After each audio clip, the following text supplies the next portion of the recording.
Rise of Africa, the continent, the diaspora, and BRICS explores the relationships that are affecting the global economy right now.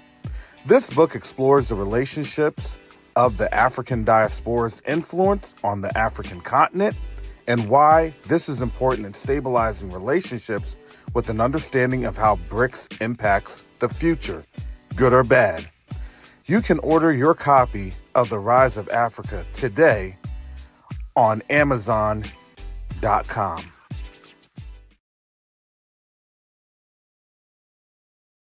Neo-diplomacy is the new currency. Neo-diplomacy is the new currency. The reason that I can say that is you have a couple of different factors occurring right now as we speak on the world stage. The dollar is being disrupted. Nations are no longer wanting to engage with the United States. But the third factor that affects each and every one of us is that there is a diaspora from the African continent that's willing and able to engage our brothers and sisters on the continent.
All right, shalom, salama, Siemi, shalom.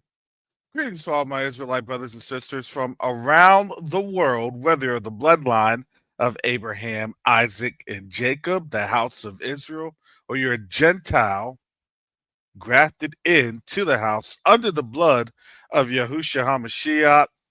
I welcome you this morning. I welcome you this morning while I can still welcome you because things are getting real thick up in here. I'm not going to be here to say that, look, we've warned, we've said, we've talked, and now it's just becoming just downright ugly. And at the end of the day, I'm going to say this. There was nothing we did that created this issue that they are now in the midst of trying to figure on out themselves. Just saying.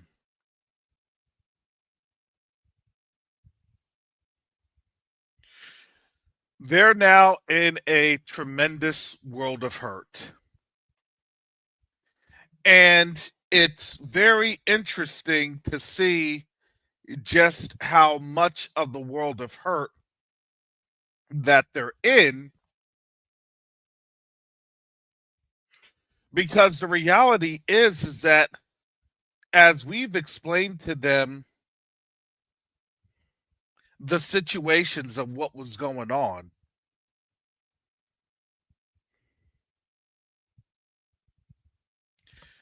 they did this to themselves.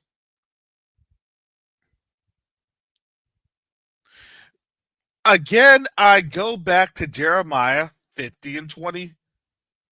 Jeremiah 50, verse 20. Trying to find all that flaw, all the faults in Judah and Israel. Let me make sure I give this to you verbatim. So there's no misconstruing of information as we are seeing information constantly misconstrued all the time. Because have you noticed that everything that they're doing, they're just trying to misconstrue, they're trying to create shadowy talk, shadowy language. Matter of fact, they're doing everything that the word says that they were going to do, and it's happening. So let me go back into here.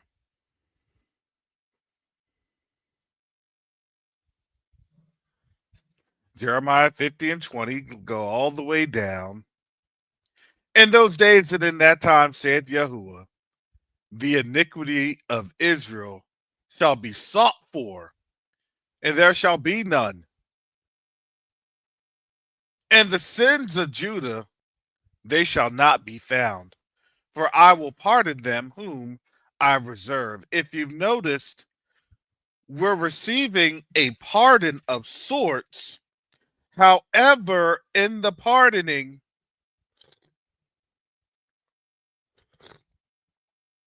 there's still a compensation that has to be rendered. There's still a recompense that has to be rendered. We're not there yet at that recompense, but we're getting there. And the reason I say that we're getting there is because, shout out to Yakoba and Teu, they were explaining the reality that is going on with AI. I touched on that a little bit on Thursday, but again, the brothers, they going deep. They be tag teaming each other on that information juice.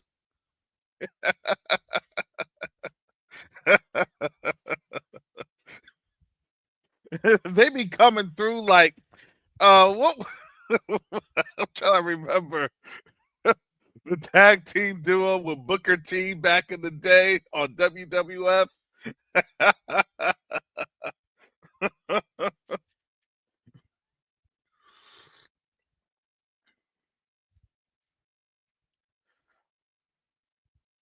And it's interesting because I'm gonna get to that, Cynthia.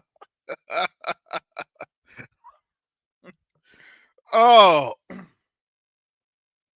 he says they put a fake picture of Michael and Diana in the so-called Epstein Files collection Photoshop. Yes, they did.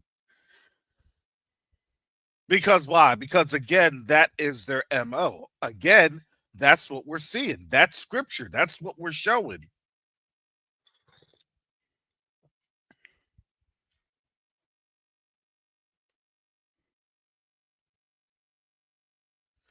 Seriously, family, I am trying to fight off this head cold. So if I go in and out or mute myself, you understand why. But I want to come here. I want to turn your attention to some things. I didn't get a chance to look at this last week, and I wanted to.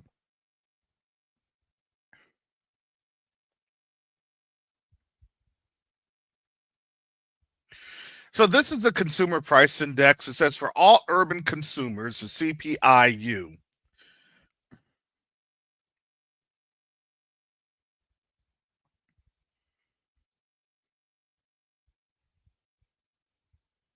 And I think it's funny because you have a lot of folks that are, seeing some things and they're seeing these anomalies. I'm going to put this on here for the full spread.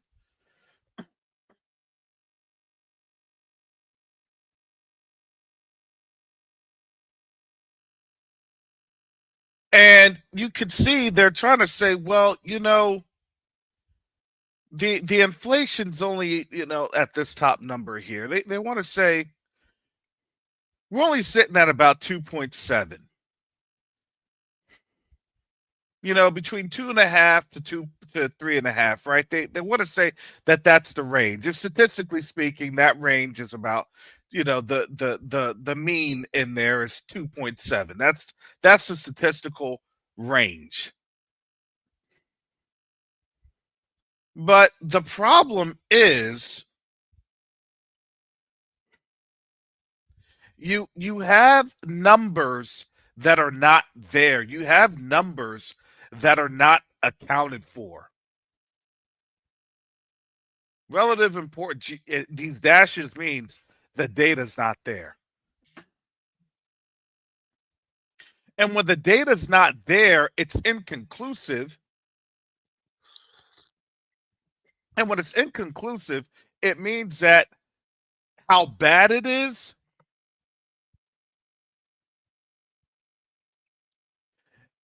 not going to be stated. How bad things are not going to be told to the masses. They're going to want you to believe that everything is fine, everything is good. Don't worry about what's happening in the Caribbean.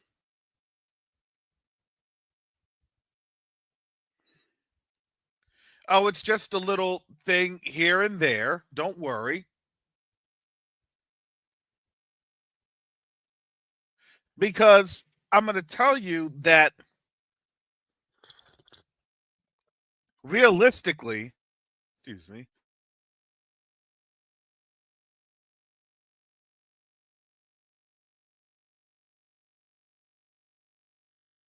that if you're somebody that is stuck in, uh, I would say, the superficial understanding of the world system, now is the time that you would actually be worrying, because now is the time that you are starting to see that reality isn't quite meshing. No matter how much they say it's great, it's this, you know what that really, it really starts to remind me of, it's a mantra of of a cult like stating. I'm gonna repeat the lie, to repeat the lie, because if I believe that if I can repeat the lie, then I'm going to have others repeat the lie, and therefore I will give breath to that lie as people agree upon the lie. The problem is that used to work. You want to know how I used to work?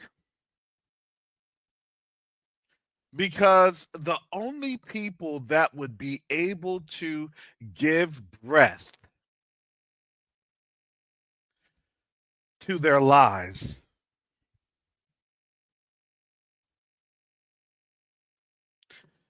da da da, you figured it out. It's us.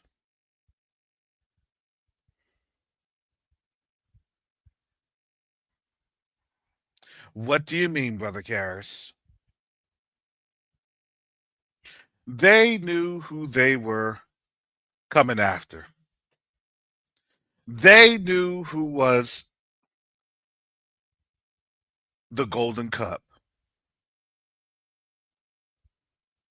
Oh, we're going to make it happen. Oh, you see our vision? You see this? You see that? Yeah, and it's going to be great, and it's going to be great, and it's going to be great. Right, black people? Right, African Americans? All except Nikki. Cynthia says we're on mute, all except Nikki. Yeah, all except Nikki. And Colin JD the assassin. Oh boy.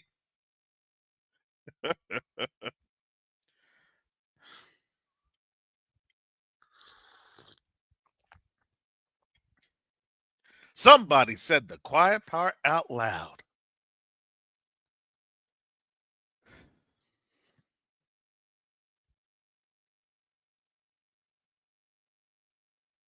Now I told you,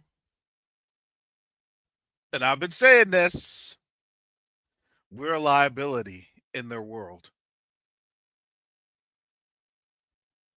We're not going along with the get along. It's not just going along with the get along. We're not ceding our power. Well, it's not Christ-like to um to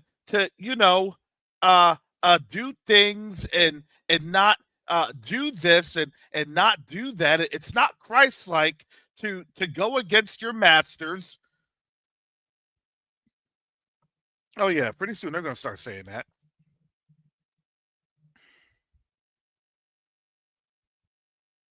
It's not Christ-like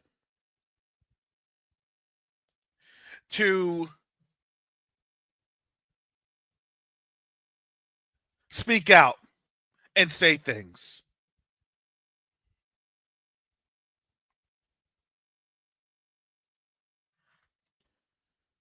They're going to start in on all of the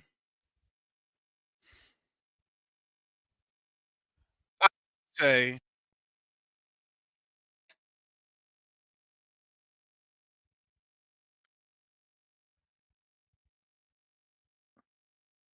the programming that we have had for over a couple of centuries. And that programming is real.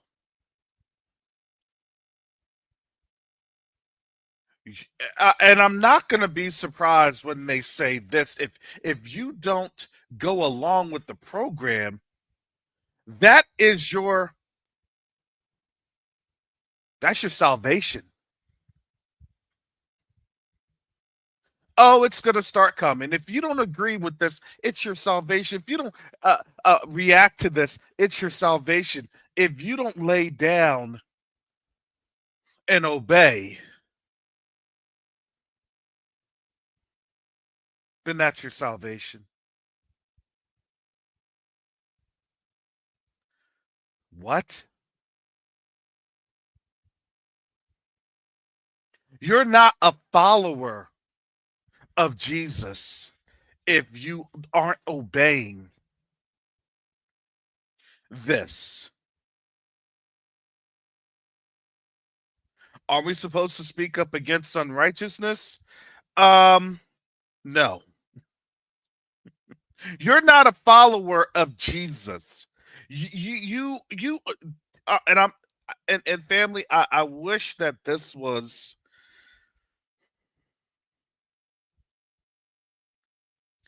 I wish that this was actually wrong, but you know where we're headed at. You know where we're going to. You know how things are working.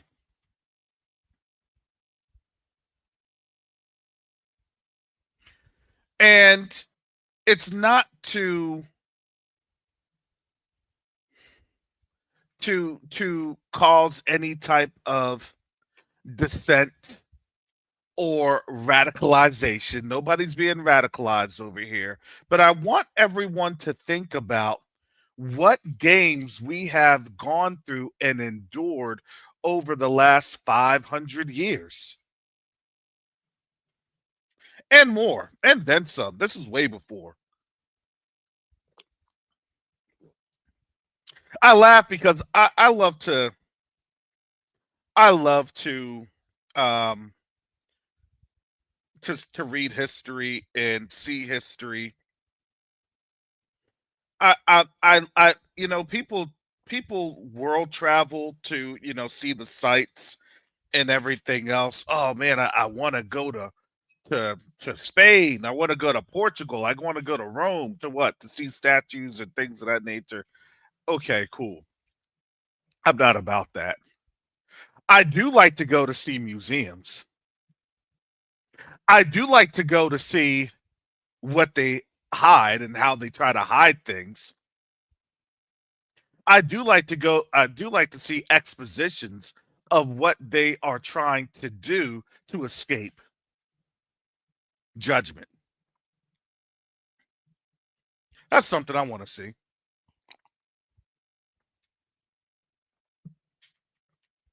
And the way that we have seen these mechanisms being employed, it's not just in the United States. It wasn't just in the New World.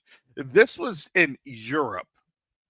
And when you understand from a lot of our Hebrew scholars, which there are, and I would say everyone has a different thought process.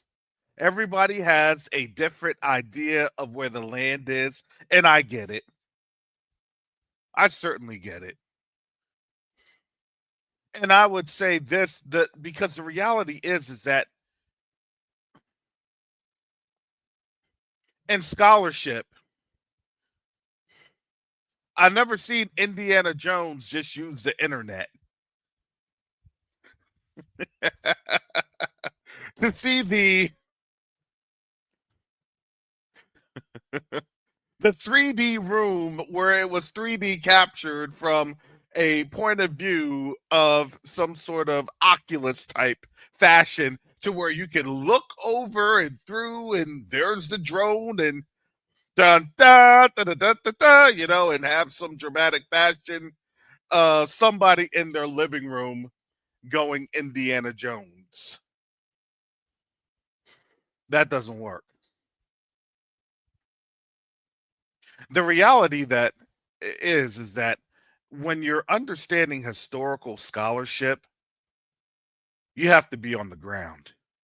You have to be actually there interviewing people because they have to see how genuine you are. They have to see who you are. They have to see, are these secrets that I can disclose to you, and am I safe disclosing them?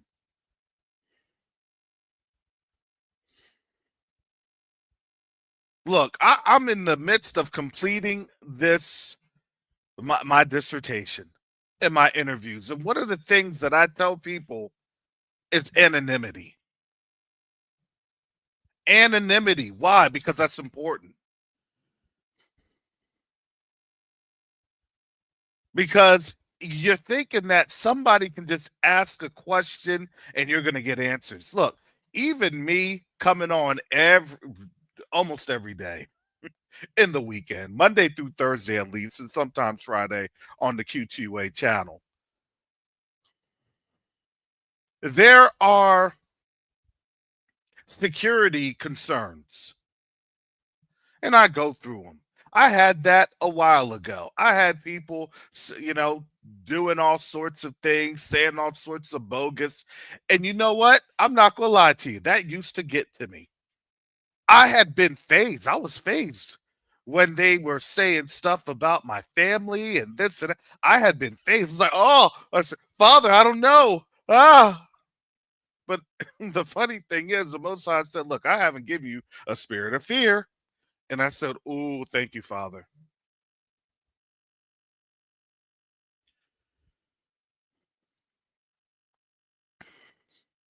Were they going to get mad? Now, if you understand all throughout these now 5.5 years, over 5.5 years that I've been doing this, understand how the tables have really turned. Yeah, we still have a label problem. I get it, but not so much. There's not even really a stigma. Oh, you're a Hebrew? Oh, okay. I believe in the way. I'm a follower of Messiah. Oh, okay.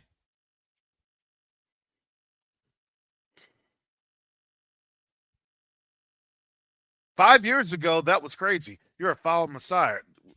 Look, I follow Messiah. I believe that Yahusha died for my sins.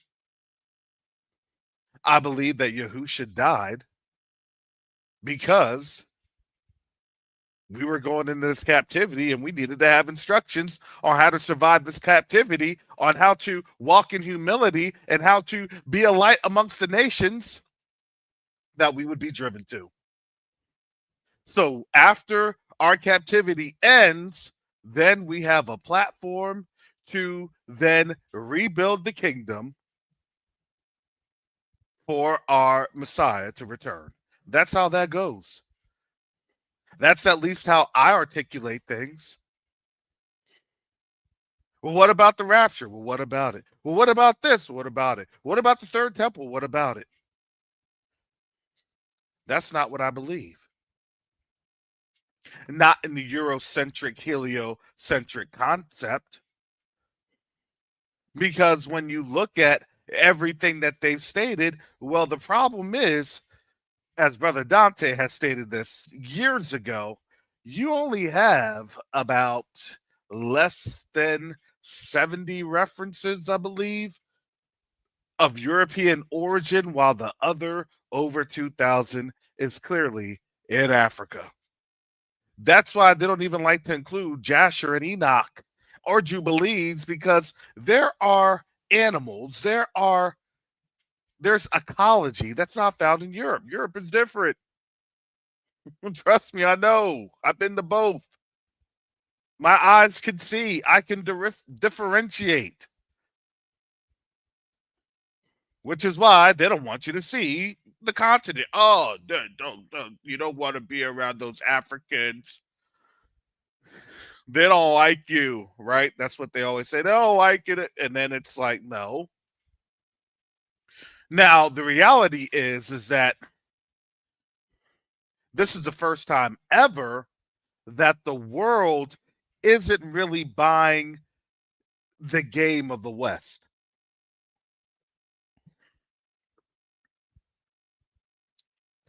And because the world isn't buying the game of the West, that becomes an issue. And then we're supposed to understand, as their victuals, as their property, that's what they look at us as their spoils, that's what they look at us as. The spoils aren't supposed to say anything or do anything outside of what they want, because we're spoils.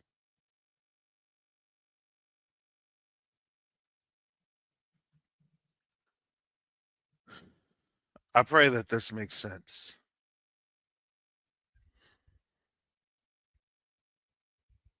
We're here at a very interesting time to where we are utilizing something that they don't have. They wish that they have, but they don't.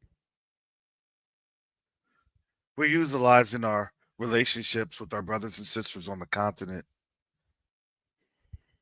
We're utilizing the ability just to say, "Hey, how you doing? Just want to say hi. Just want to see what you're up to. I pray that all is well. I pray that you and your family are well."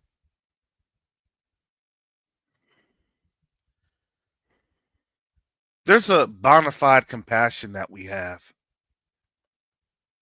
And understand there's something that they know is very powerful that they don't want us to expose it, that they don't want us to be exposed to. Imagine reaching out and asking for help from your brother or sister on the continent.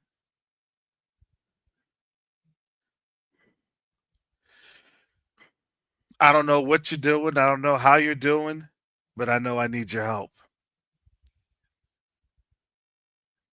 And then they reciprocate. I don't know what you're doing, I don't know how you're doing, but I need your help here also. And the reality is that that's happening right now in front of our very eyes. Excuse me.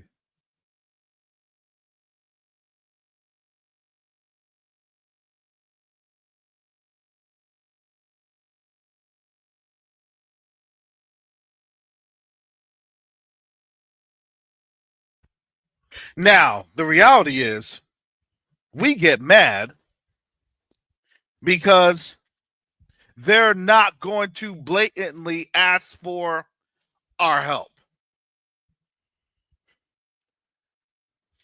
Why is that? Because we're still here under ownership, under custodian of the powers that be. We're still in captivity. Don't get it twisted. There are certain things I say, there are certain envelopes that I go to, and I know there's things I have to say wisely. I'm still in captivity. We're all still in captivity. Wise as serpents, gentle as doves.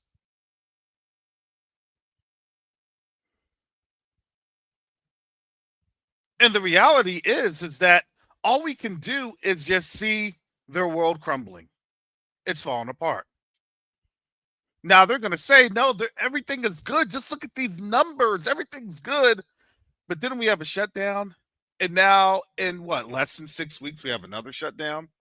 And then from there, they have debt that they're going to have to service. And then from there, they're going to start to see what a BRICS payment international settlement system is going to look like, which is then going to collapse the dollar even more. Next year is going to be, we thought this year was bad. Next year is going to be extremely bad because you got to understand, as the dominoes fall, as the snowball rolls, this is just the beginning of the snowball rolling. Do we all understand this? This was just the beginning of the snowball rolling. This snowball is in full, will be in full effect come next year. Remember that whole peace settlement, that peace thing and peace, blah, blah, blah. That's not happening. It didn't happen with Russia and the EU. It's not happening. Why? So people don't understand the reality of Russia and their position with the, excuse me, with Europe. Russia has always been a, I would say, gatekeeper of sorts to the East. Now, there are some things I wanted to research because I know a couple of Roman legions had made it over to China. I just wanted to make sure that I researched it because I don't like to give conjecture, and I certainly don't like to give credence to a lot of these stories here. Now I'm thankful that a lot of this history information is shared, but again, I'm telling you, if I can't see it from the source, if I can't get to Rome, to Italy, if I can't verify it through, you know, valid historical structures like a Harvard or a Yale or something, an Oxford, if I don't see it on like any type of a ProQuest or any other academic journal that has been um, peer reviewed, I'm sorry, I can't trust it.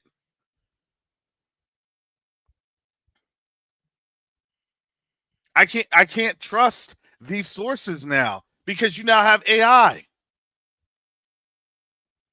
And what do you think is going to start happening? That Bible, even though it's been rewritten many, many times, the Bible has a problem with, I would say, the Eurocentric Bible has a problem with the Ethiopian Bible. That's the problem.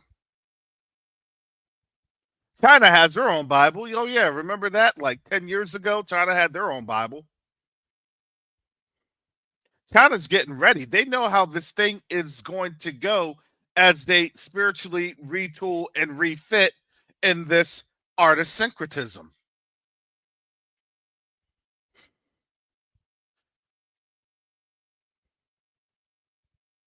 You're just not going to have bricks. You're going to also have some sort of a manufactured religion.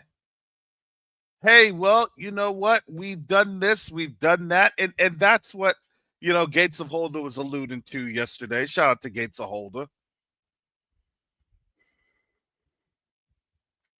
But I want us to put all of this together because, well, they're going to start to say it's good work to go towards heaven, and you are good, and are ye not,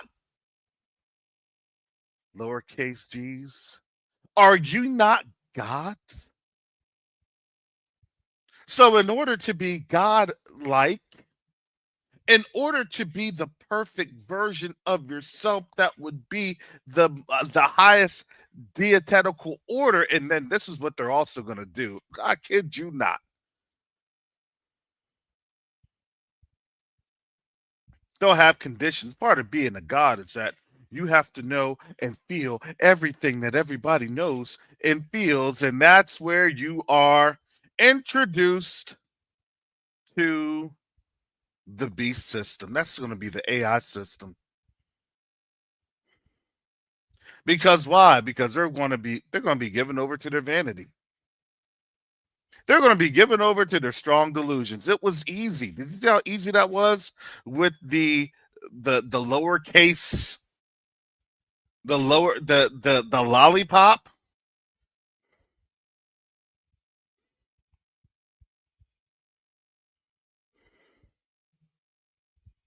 They got a couple people scared. They got this, they got that, and then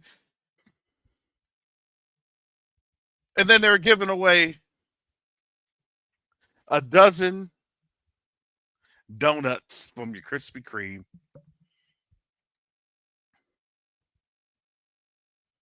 How does that work?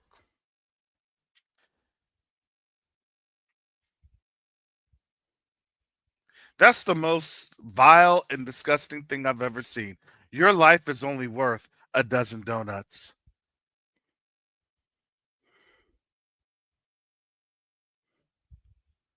And then we wonder why there's so much deaths going on and that people are dying at a rate not ever seen before.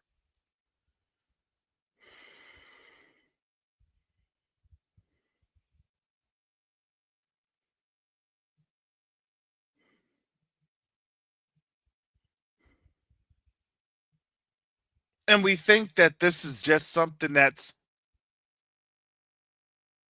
it's just a one off. It means nothing. There's nothing going on. It's all good here. And to me, I'm going to say this.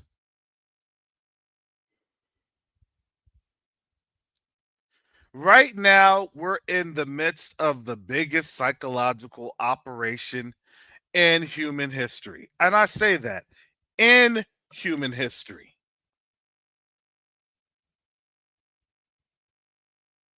Because right now they're trying to figure on out who is going to easily comply or who's going to call out this wickedness. Now, understand when you call out wickedness, guess what? You're going to be subjected to their penalty. Don't get it twisted. You don't call out wickedness for free.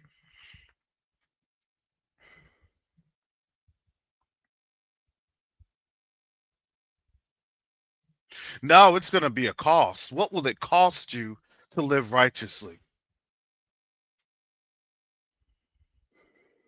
Well, I mean, I'm just going to share videos and that's it. Good. Okay. I'm going to hit the like button. I'm going to subscribe. There you go. I appreciate it, but let me tell you, what does the Most High say? How, what does the Most High recall? Even if you just explain it to your family, hey, you may have to sit down with them. You may have to have that unfortunate conversation. These conversations that never feel good. Now that you can see what's happening, now that you can see that everything is in peril, now that you can see that everything's in jeopardy, now that you can see that uh, you're a quarter or two away from being unemployed.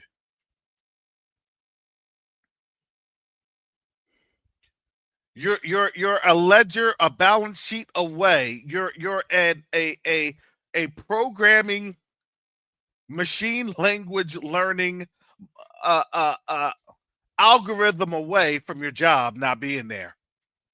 Oh, don't worry, that affects everyone professionally.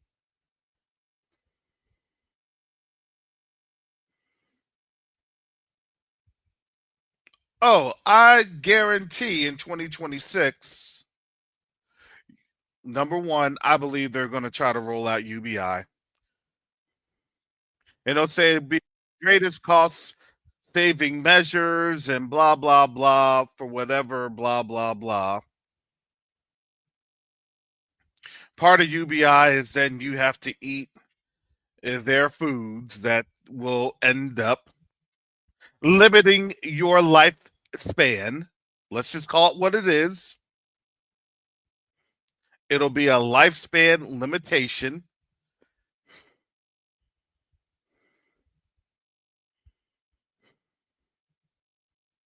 I don't know how the life expectancy rate dropped 10 years. I guess that's normal. See, we're starting to understand that this is not normal, but they're trying to make things normal. I think one of the funniest things, it's not really funny because of the nature of how crazy everything is. But the craziest thing is what we see with those Epstein files.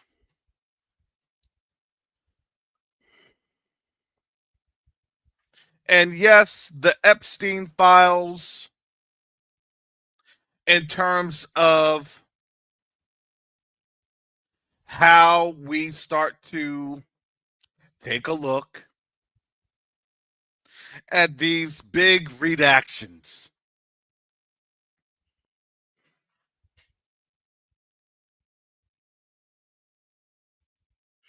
And now, what a lot of people are saying is look, they're going to try to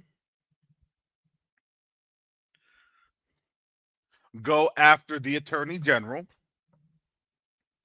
because honestly, I want to take a deep dive into this.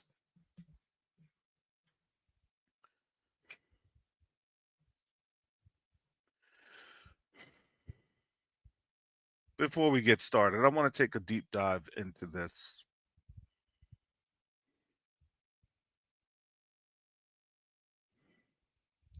You could also please like, share, and subscribe. I won't be on here for a minute. I'm going back into my classics. Me. I have to warm my voice up so I can keep my voice throughout the end of this week. Hallelujah.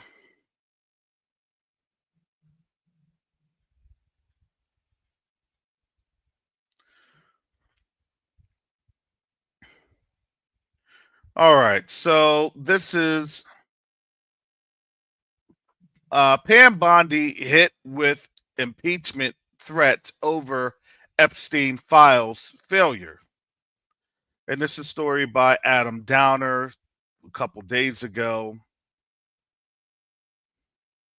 So Democrats are sharpening their knives for Trump's DOJ after suspiciously Trump-free Epstein file dump on Friday. Thomas Massey and I are drafting articles of impeachment and inherent contempt, said Rep. Ro Khanna of Attorney General Pam Bondi's on Fridays. The source with Caitlin Collins. We haven't decided whether to move it forward yet. Khanna, a co-sponsor of the Epstein Files Transparency Act, along with Republican Representative Thomas Massey, said he and Massey had their sights set on top DOJ brass after Friday's heavily redacted Clinton forward Epstein Files dump. So let me just go on here. They're going to throw her under the bus. And if you, in all this, have you not realized who's not being impeached? If you've noticed all this, they're going after everyone else. Oh, it's a strategic. No, it doesn't matter. These pawns were all there to basically lay down, or they're there to fall by the sword, so they can make it look as though it's so noble and epic.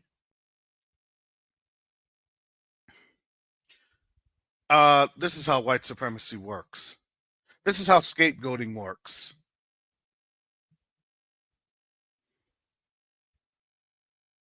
This is how the West works. You're there to then be a sacrifice. So why? So the system can then continue to work as the system has been designed to work over the last couple hundred years. And I would say probably more than 2 to 3 millennia.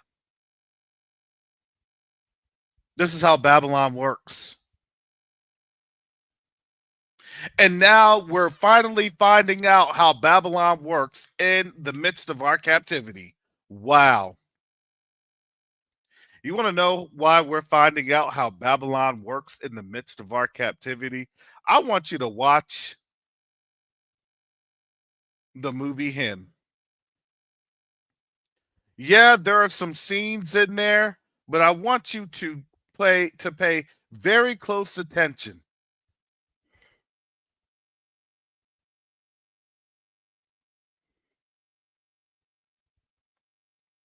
And boy, oh boy, they literally said it all without having to say a lot.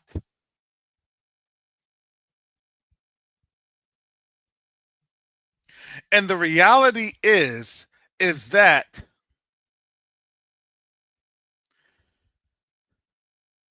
our forefathers had been sacrificed.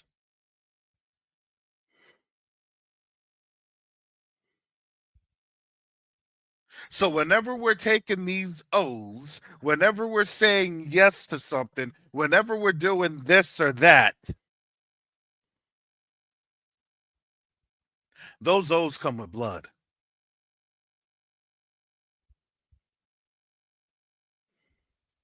And that shedding of that innocent blood,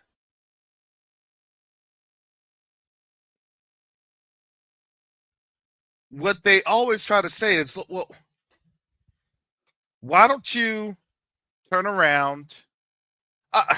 I know what you're saying. let me let me put this on there.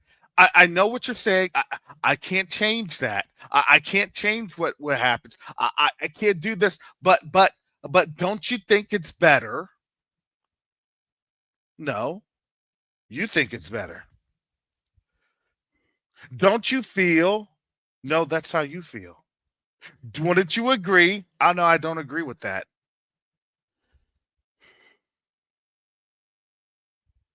You start to understand how they try to maneuver their counterpoints.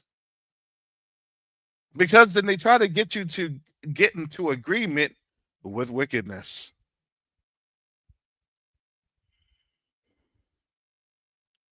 I understand what you're saying. However, what does the word says? I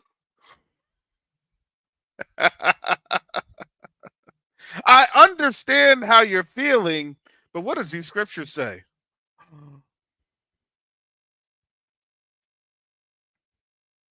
Do you understand that the moment that we open up the word, the moment that we go off of the Most High's word, remember they have to have some sort of a moral relativism, which is found in scriptures, but they don't abide by that moral relativism. So then when you point out their foundation and their framework on that foundation being faulty, then every argument crumbles. And it crumbles in a relatively spectacular fashion.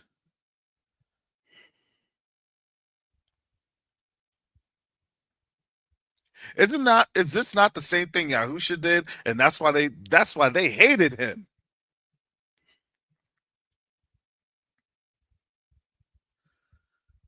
They hated him because he was showing the system.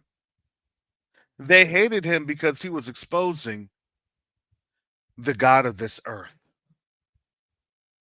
And if you don't understand that the God of this earth, the God of this air, the God of the airwaves, the God of propaganda is mad, they are big mad. They're extremely mad that here we are, a bunch of Negroes that have awakened to who we are, that's still trying to get it together, that's still saying, you know what, we are flawed, we're fallible, but what we're gonna do is we're gonna put our hope and trust in Yahuwah through his son Yahusha HaMashiach. Are you sure that's what the word says? That's what the word says. And guess what? I worship in spirit and in truth, and the Most High will give me more understanding because He'll give me more word. And then when you start to hit them with sources, when you start to show and when you start to provide these anecdotes and analogies, when you start to tie the pieces together, then guess what? Then they get mad. And they go into a violent rage because, again, Jeremiah 50 and 20. Wait, hold on. We didn't do any of that. We have no power. We have no power to bankrupt this economy. We have no power to do anything in terms of political and diplomatic affairs. We don't have that power. The only power that we have is that we can cry out to Yahuwah and we ask Yahuwah to save us. And that's what they're mad about. They're mad that we're boycotting Christmas. Well, that's great. I haven't spent a dime on Christmas since 2019. Or yeah, 2019.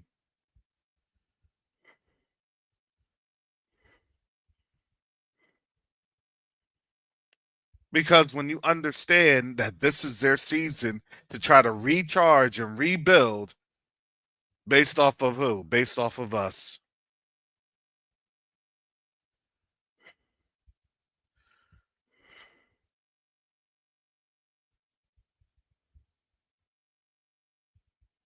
And now here they are trying to figure out how to sidestep the lies.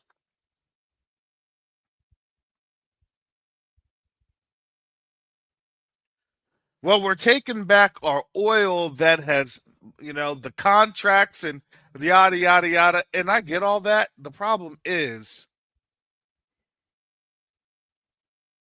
let's just understand, how were those contracts even made? What was the gun? What gun was used to point at the head of those heads of states so that they were forced to sign, obviously, these contracts that then did irreparable harm to the people of that nation, to where the people that had originally signed the contracts are no longer in power.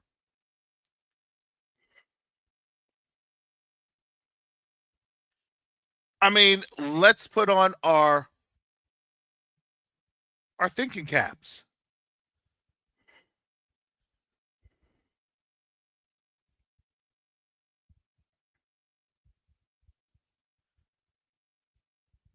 Well, they're probably not fulfilling the contracts because it was an unconscionable contract to begin with.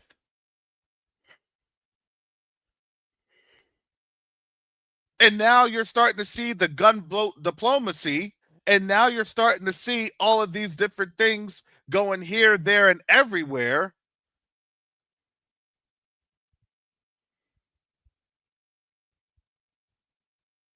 I was looking at sorry, I'm tangenting, but I was looking at a video and it showed that one of the boats was going to Frisco, Texas. Oh boy, here is our troublemaker from beyond the pond. Cheerio, cheerio. What's going on, Sister Cheryl? How are you feeling? I am good. Shalom to everyone in the chat. I'm so sorry I've been so absent. I've been there, but I've just been incognito. Oh, So, we know you're getting all those censorship laws. We just trying to make sure that you don't get an involuntary flight to Eswatini. how is everyone? I hope everyone is doing really well and that you guys are more than surviving. Oh my gosh, your country. I, It's looking I don't, crazy, isn't it? It's looking crazy, isn't it? crazy is not, look, crazy was 2020. This is just, uh, Yo, Sister Chantel, it's every, I had this joke I wanted to share with you. I really wanted to share this mm, joke with you.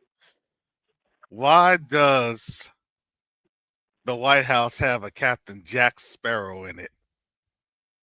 I don't know. Why does the White House have a Captain Jack Sparrow? Because they're doing Pirates of the Caribbean 4. Get it?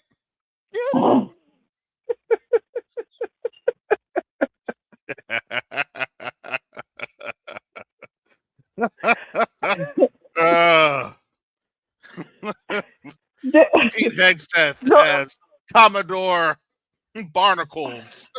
oh, Commodore! Oh, Commodore! Oh my goodness. Oh. So I don't even know what to say about, like, but I left a message, several actually, on Jacob, on a messenger, and I said to him, the one thing that has really distressed me, and I mean distressed me, and I think I spoke to you about it as well, is hmm this diaspora war. I think yeah. is getting so out of hand.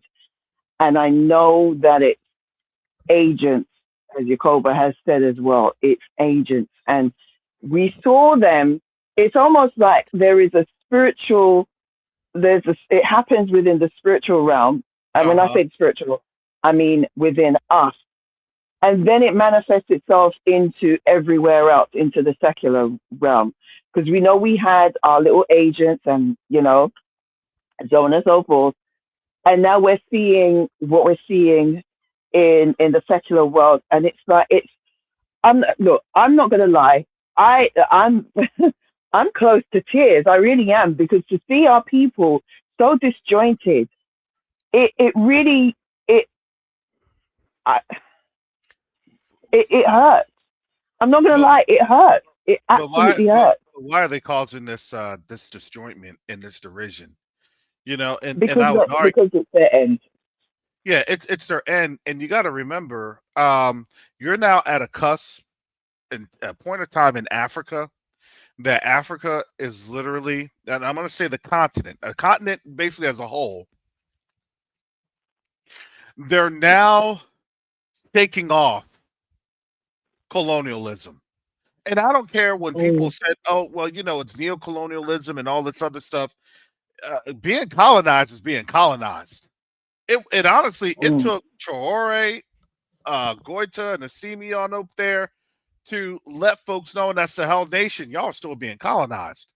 And now you mm, have Senegal that said, "Nah, we're done with this." And then you also have a couple of different nations. Look, Nigeria had to apologize even when they're like, "We're about to try to get up on in there."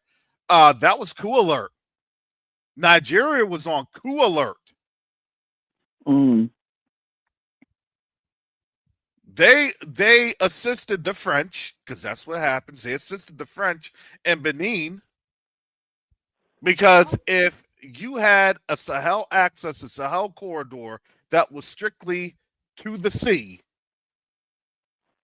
then Togo would have again acquiesced. They would have agreed. mm, They would have agreed. And then you quickly would have Ghana all the way, and I would say Ivory Coast, maybe kind of, I don't know, kind of, sort of. Ivory Coast was always to me a an interesting outlier, like what you would have with um, other nations, kind of like a Chad.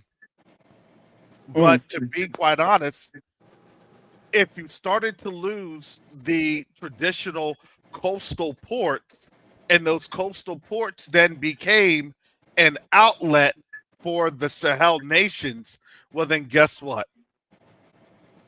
The You West is now have lost. that.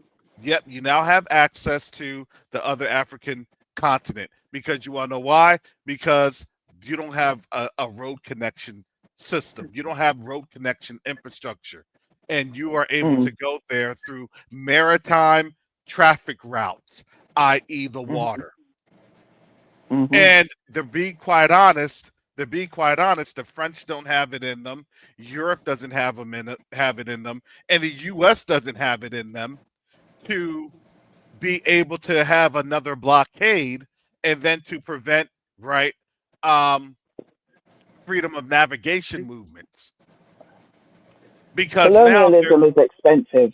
yes, and they're losing on the so people would ask, how much do you think is happening with this blockade? Do you think this blockade is free? They're spending more on the blockade than they are for anything else. I guarantee you that at the end of this, that's about $2 or $3 trillion that evaporates. Mm. I That's guarantee you. money that could have been spent in other places. They But you know, it could have, but that's not what they're thinking. This blockade is really their last gasp of survival. And I'm telling you, mark my words for all that are listening. When this blockade fails, people are going to point fingers, and then that's when the real fireworks start to erupt here in the United States.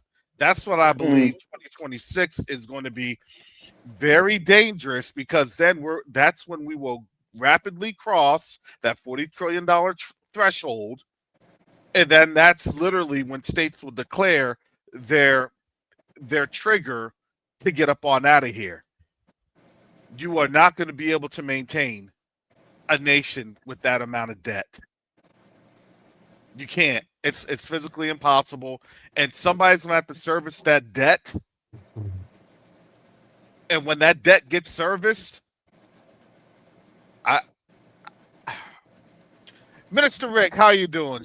Shalom. I'm blessed. How are you this morning? Oh, I am blessed, highly favored, and you know what? I had a little bit of I was able to get on up this morning and enjoy my little bit of a break time away from my students. So the Most High is allowing me to come on here and spend some time with the family. Well, it's good to see the family getting back together online, and I just want to commend you on the Nehemiah type work you're doing on the continent. Uh, I the Exodus is coming, but there's a process, and the things that you're doing to prepare the land over there. The more I Mhm. look over there, there's a lot of work that needs to be done there, and there's a lot of work that needs to be done here within us. And you're really involved in both of them, because even in that classroom, you're preparing a generation that's Mhm. going to have to do these things. So I think that we don't just not fear. This is God. He's got us. God has us. The main thing is to rest in Him in the secret place of the Most High and work. I had a setback. I just totaled my car yesterday. Just in Mm. a and it was a thing happening, and just working on the Sabbath too much, doing too much. Well, I pray that that everything is all right with you health wise. Well, as God would have it, I struck a lamppost. Didn't hit anybody, didn't hurt anybody, didn't damage anybody else's car, didn't, Mm. hit piece of this property the city code, didn't damage that really. It was just, it was like God. the tow truck drivers, they're predatory, a lot of them. Even my nephew was here and he was able to tow the truck. So I'm gonna get my things, and God has provided means for me to get another vehicle. But uh, Hallelujah. I'm not really supposed to. I vibe with that. What you're talking about, 2026. The Most High told me, just get ready for 20. Just close down a year, get ready for 2026. The government just released some money they owed me from serving them, and I was in the postal service, but they were holding back.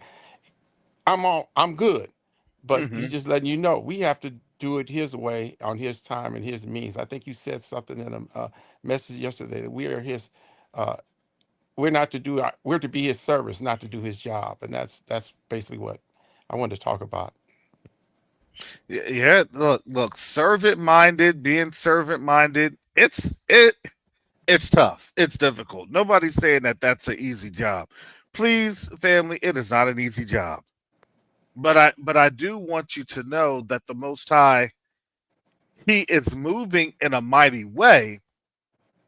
But as He's moving in a mighty way, we're going to encounter all of these distractions because we have to. That's the reality of what we are seeing and what's taking place here in the United States. And as Sister Chantel was saying, look, it's disheartening. It's disheartening as I'm walking my dog yesterday and I'm seeing our people are suffering because our people are being fired left and right. And guess what? They're not being posted on social media. They're not going on out there and saying what's happened. That's a stigma for us.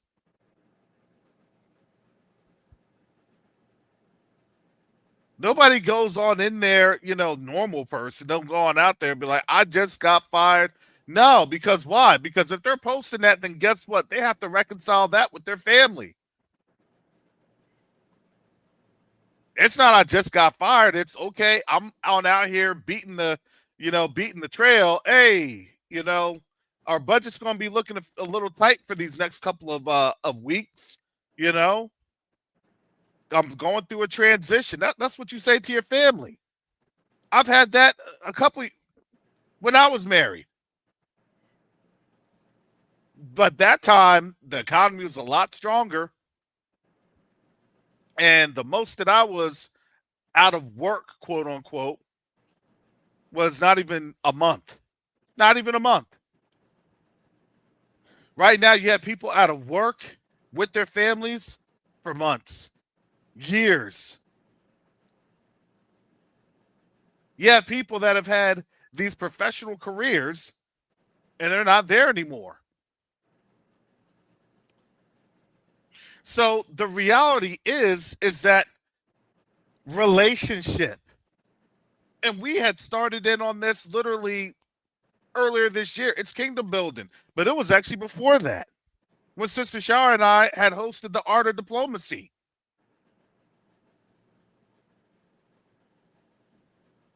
And yeah, look, why are they doing this? They are encouraging white men to file civil rights discrimination claims. Why are they doing that? Because they're trying to systematically get black people out of here. If you can't work, you lose your financial leverage and backing. You lose your financial leverage and backing, you don't have any power. You don't have any power. You're now just a statistic. Yeah, Karis. Uh, I did not to interrupt you. Uh, Hmm. there's it occurred to me, all this the teaching you're teaching of neo diplomacy. We have to deal diplomatically with each other. Yes. I find there's so much. Uh, uh, uh, I was involved in media. I mean, really, I basically have cinema equipment to tell all these things that we're set up that I was going to use with these young people I work in. But the thing is to change this. I call it the discord. You know the in the music and the way we speak to each other. And we need to have a civil discourse with each other, because all this harshness, the word says, envy not your oppressor and choose none of his ways. Uh, we start to speak and act in the terms of the oppressor, in terms Hmm. of how they treat other countries. we sound like Trump sometimes. I mean the things, the way we talk about each other, Come on. and we glory in this. I mean, I clap back at this, and even in our Hebrew community, I refuse to. Uh, I can talk about things. I don't get mad and things like that, and get into the flesh with my Hebrew brothers. We just deal with, oh, I just don't agree with you on this, and this is why. This is what the word says, and let's keep it moving on. I love you, and we can't act like these YT people and dealing with each other. We are supposed to be being sanctified and going into priest and kings mode. Hmm. So I I thank God for your measured approach, and your a wise approach, maybe even coming from intelligence and knowing how these folks deal. We have to deal wisely, but God is in control, and even that, and the things you suffer. The word says, "All who live godly in Christ Jesus, or Yeshua, uh, will suffer persecution." So that's the mark. That's how you know you're doing the right thing. When it starts to get easy for them, you got to start running. So not to go on. I just want us to deal diplomatically with each other, and that's how we're going to be able to establish the community we need to get through it. I you have give on Zelle and Cash App. Have people calling up to need money, and you give them on Zelle. I ministered to young people for years, and everybody's, and it's not a lot. I need $50. You get 25. This light bill, this things like that. We are hurting, and those of us that have, we have to share what we have, and that's why the word says that he gives seed to the sower. Well, if you've been sowing, you got money coming in. I tell people, I don't have money, I have cash flow. It flows in, it flows out. So Hmm. you can become a nation without the landmass, when you start to love each other and deal with each other, and keep each other before the Exodus. Well, yeah, that's and that's why when I go over, a lot of the eschatological, um what the scriptures are saying, especially when you look at the Old Testament, right? Especially when you're looking at Isaiah and Jeremiah, when you're looking at Joel and other they say the minor prophets, but they're still prophets. There was and there is a we're coming together, we're coming to our senses here in the lands of our captivity. That's what's happening right now. We're coming back to ourselves in the lands of our captivity. Now, as we're coming back to ourselves, we have to understand how the Most High has already empowered us to be able to go and talk and communicate with our brothers and sisters. That's what I do in the background. That's what I constantly do. And I can't tell you all the things that I do. All I can tell you is please keep me up in prayer so then what is being done, that the Most High opens the door, because it is the Most High opening the door. I can't do any of this on my own.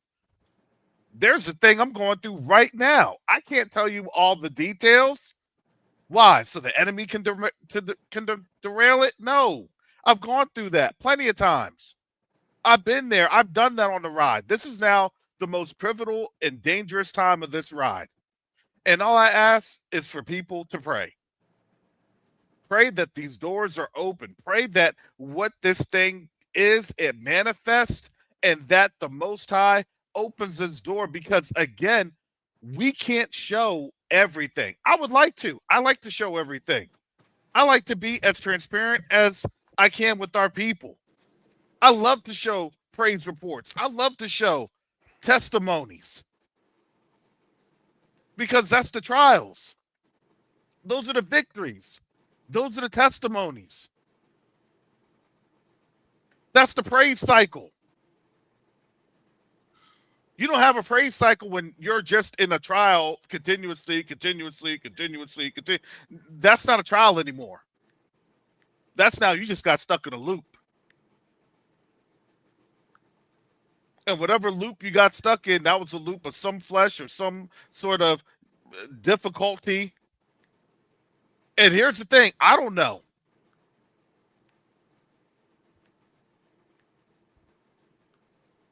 Yes, it's long suffering. Exactly. It surely is.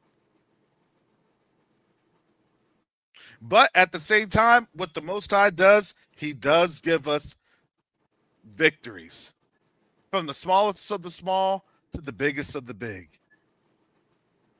because he renews our strength. He has to, because if not, then we're going to pass out. Then we're going to get get weary. And really, when we know that we're getting ready to pass out, that's the time that you have to praise him the hardest.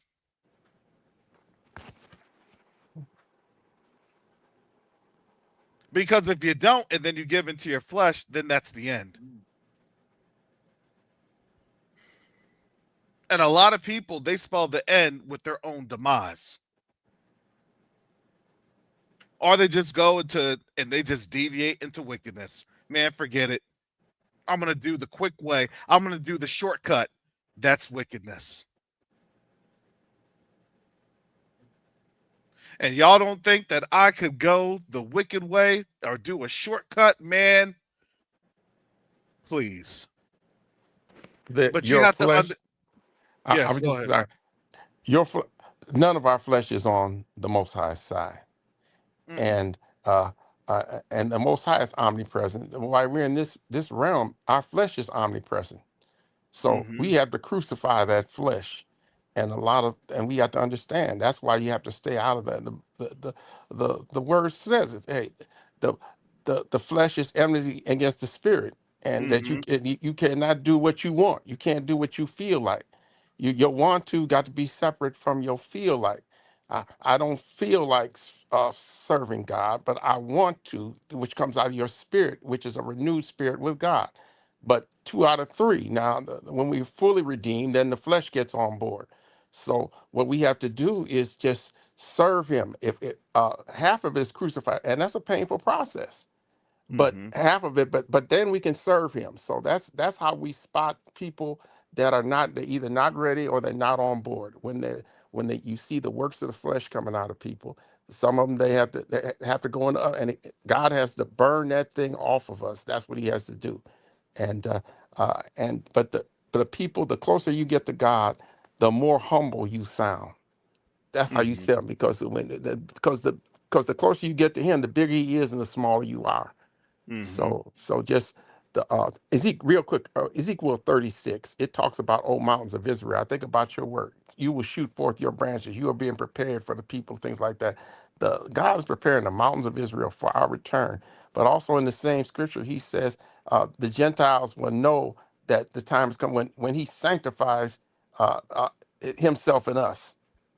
So that land is being prepared, and those of us who are with Him are being prepared. It's being sanctified in us. Our wretchedness, is being pulled out, and again, the work you're doing with those young people, they have the best. They have the best opportunity to start out before this stuff gets embedded and ingrained, and really pick it up. And I could land my plane with that. All right. Well, thank you. Now, I want to kind of digress back into this article with the Epstein files. And we kind of we took a tangent, but I want to really go back into this again. Who I have on the screen here, of course, that is the Attorney General um, of the United States, Pam Bondi. She was the Attorney General for the state of Florida. Jeffrey Epstein, he was a citizen or a resident of the state of Florida. He lived in Palm Beach, but he had an island, obviously, over in the Bahamas. He was a teacher, but he somehow had fallen into a $1 billion fortune with all of these other different ventures and enterprises. Not to say that you can't do it as a teacher, it can be done, but it was just interesting. It was a good cover story. Now, understand, it wasn't an altruistic nature of him being a teacher. It wasn't an altruistic nature. It wasn't for something of righteousness. It wasn't for something of charity, of love, of compassion. It was a perversion. And those perversions, again, those were honeypots. Now, I always say this whenever people think about power, I want to be rich and famous. Uh, in this system, that means that whatever you have in terms of your soul, just take it on out and just give it to the devil. Because the God of this airwaves, the God of this algorithm, it ain't the most high. The God of this artificial intelligence, that's not the most high. We can use artificial intelligence wisely, but understand the internet is based off of what and how you operate it. Nobody says, "Oh, I can't use the internet because it has too much porn on it," so you just throw away your internet. Yeah, right. You're using the internet because you want to know why? Y'all gotta pay bills.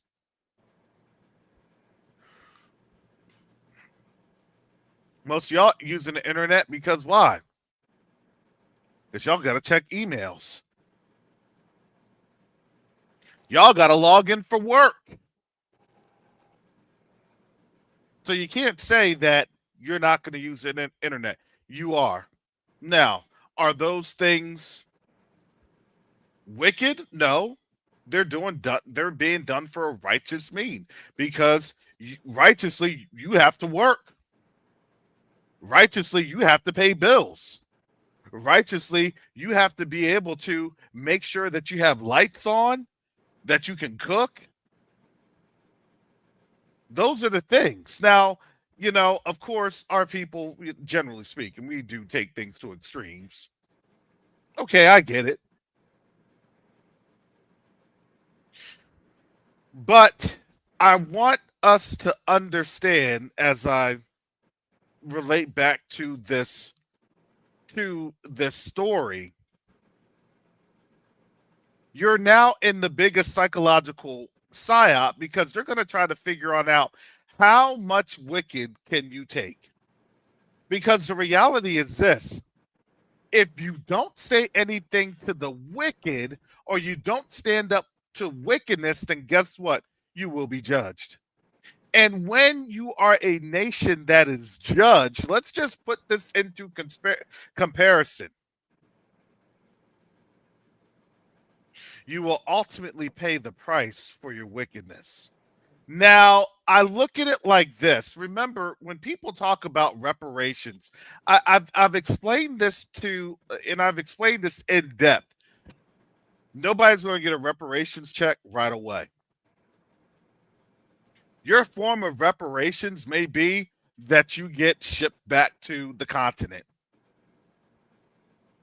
And I get it. But again, the reality is this: no one can seriously ask for reparations when you are. I have to give this analogy. If you've been wrongfully convicted and you're in prison, and the judge says he's going to hear your case, and then when the judge hears your case, you still want to be in that jail? Oh, Your Honor, I'm good here. Give me reparations and I'll be good in my jail. I like my cell. My cell is kind of comfortable. It's kind of cushy. It's kind of this. It's kind of getting no, nope. You have to be removed because what are you going to end up doing?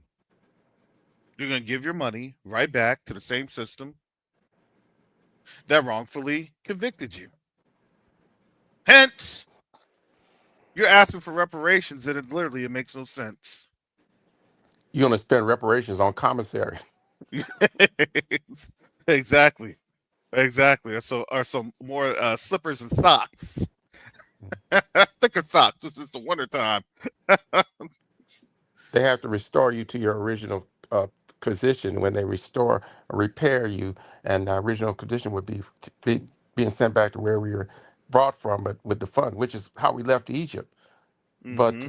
What I want to ask you, Kara, is like it occurred to me, I shared what we need here while we're in the land of our captivity, which is under judgment, is to satisfy the Most High's conditions for that's the literal Passover, that this judgment will pass over us and go to whom it is. So whatever is the equivalent of putting the blood on our doorposts now, while this nation, and it is under judgment, and it is going to be suffering around there.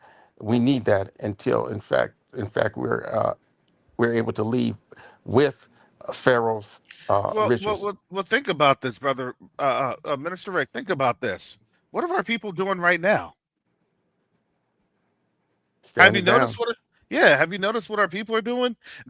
Our people are doing something that has been very. It's remarkable, but again, they cannot broadcast what our people are doing because then it shows. Well, why are they doing this, and why are they doing this now? Right? That becomes a bigger deal because look, these Gentiles, they're not stupid. They're going to figure on out, oh, something's going on here. Why are they doing this? Oh, they're disengaging. Wait, why are they disengaging? Oh, they said that they're the people. Well, is this true? Do you want to know what they're doing right now? Do you want to know why they're trying to do everything in this to make things Christian and godly and blah blah blah when obviously this is literally a house full of wickedness? Because they have their people, their Gentiles, trying to look at this and ask these questions. They're trying to now figure on out. Wait, how did these black folks just all on one accord say, you know what, we're not going to do much for Christmas? Where it's like It's, having the cloak of righteousness but denying the power thereof. exactly. Look, and here's the thing: I'm not going to go ahead and be like, oh, well, you need to repent and repent right now because that's what the word says. I'm not going to do any of that. I'm just going to say hallelujah and thank you, Father, because why? It's in His timing. Let the Most High have a perfect work in His people. He's Yes, doing the work. I'm not here to do what the Most High's work is in that aspect. I'm only over. Look, we have to start to understand. You now have to know what your job description is. I can't do it all. I know my job description. Hallelujah. My job description. I'm doing this over here. Sorry. Look. What does it say? Many parts of what? The body of Christ. yes. Mhm. Right. I just know, okay, the Most High put me in here. I'm going to work this. That's the part that I'm working, where the Most High fits me in. And I know the success because the Most High showing that success. So I know that I'm in the job that I need to be in because He's placed me in that job for this season. Here's the thing. Look, we did what we needed to do for our people at that time. And now it's letting the Most High do what the Most High does. I'm out of that. It's the Most High who changes the hearts of His people. It's the Most High that turns the hearts of His people. I'm here to be a servant. So if they see the servant doing what needs to be done, then he's seeing the example of the fullness of the Most High as the Most High is now leading His people. That's it. We have to discern the times.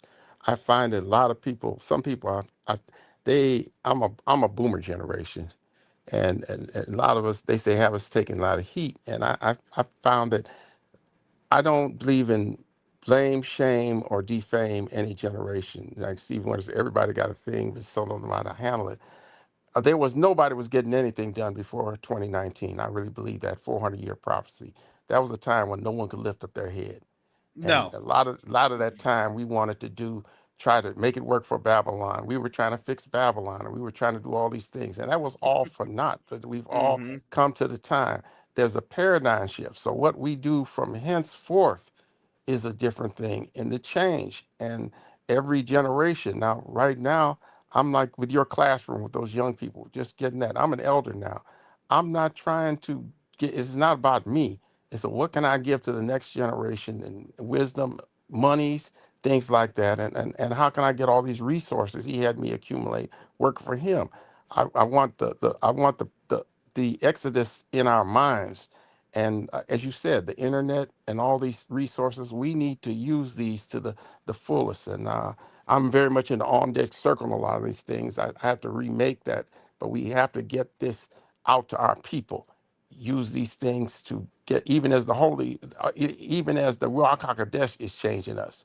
So it's all, it was 2019. That's a timestamp on it. Anything before that, hey, it's that's different. We ought to be, we have to be, like to say, the sons of Issachar who understand the times and the season. All these preachers talk about the Bereans understand the scriptures. No, the sons of Issachar let them know the time to see. This is the season for preparation for the Exodus and judgment on the daughter of Babylon. And we have to be on that agenda and not be a circular firing squad on ourselves, but find out those among us who are with us. Karis, I got to Well, ask you a question. I know I go on, but mm-hmm, I'm be very brief. It occurred to me with this whole thing about the Somalians and those things mm-hmm, happening there, and the spirit said, "Wait a minute, that sounds like." They had this one particular individual. He was Somalian. He was talking about how his children came in and they were all wedded to the other people and this like that.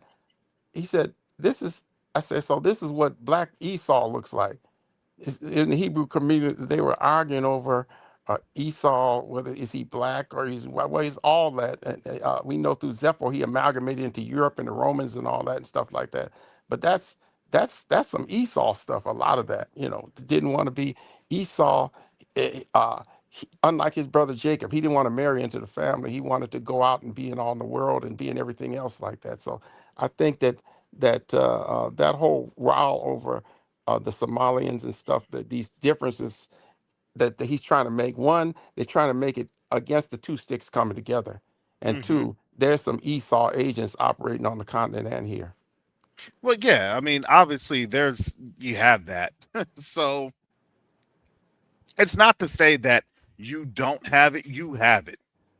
Now, I'm going to say this in terms of where we are at and the places, especially that I've been to. Yeah, not everyone is an Israelite. I get it. Now, there are those, especially tribes, they are Israelite tribes, especially tribes, there are Yahudim tribes, tribes that are clearly, they have Fulani, where those were, I believe they were primarily an Edomite tribe, if I'm not mistaken. Which and you're going to have a couple of different, Israelite admixture. That's just how that goes. However, when there's a call for destabilization, especially on the continent, well, who do they go to? They know their spirit of familiarity, right? It's a familiar Mm, spirit. Why is it a familiar spirit? Because they understand they have a principality. These folks are under principalities. it's So a family. exactly, it's a family thing. Like, so when I go on out to Ghana, it feels like family. Why? Because we still have a family. It's a principality. Who was that? Yahusha, Yahuwah. Can I say something? Yeah, go ahead. So I was talking to um, an African brother. This was about like 2 years ago or something like that. Mm-hmm. And both me and my friend, who is also awakened, and I was breaking down the scriptures, and the way he started talking about the Bible. Now I understand, obviously, some of our people have a bad experience with the Bible and so on and so forth. But then when I was breaking down and telling him that this is not their book, if you understand the book, you understand that, and if you understand them, you understand that they don't like to ever paint themselves as the bad guys. They will not do that. Mm-hmm.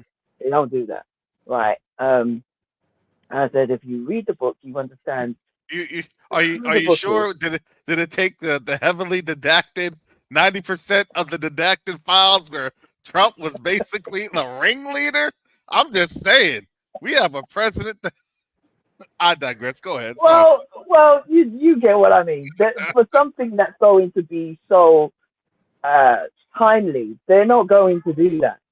All right. They always want to see themselves as the victor, the Hmm. victorious.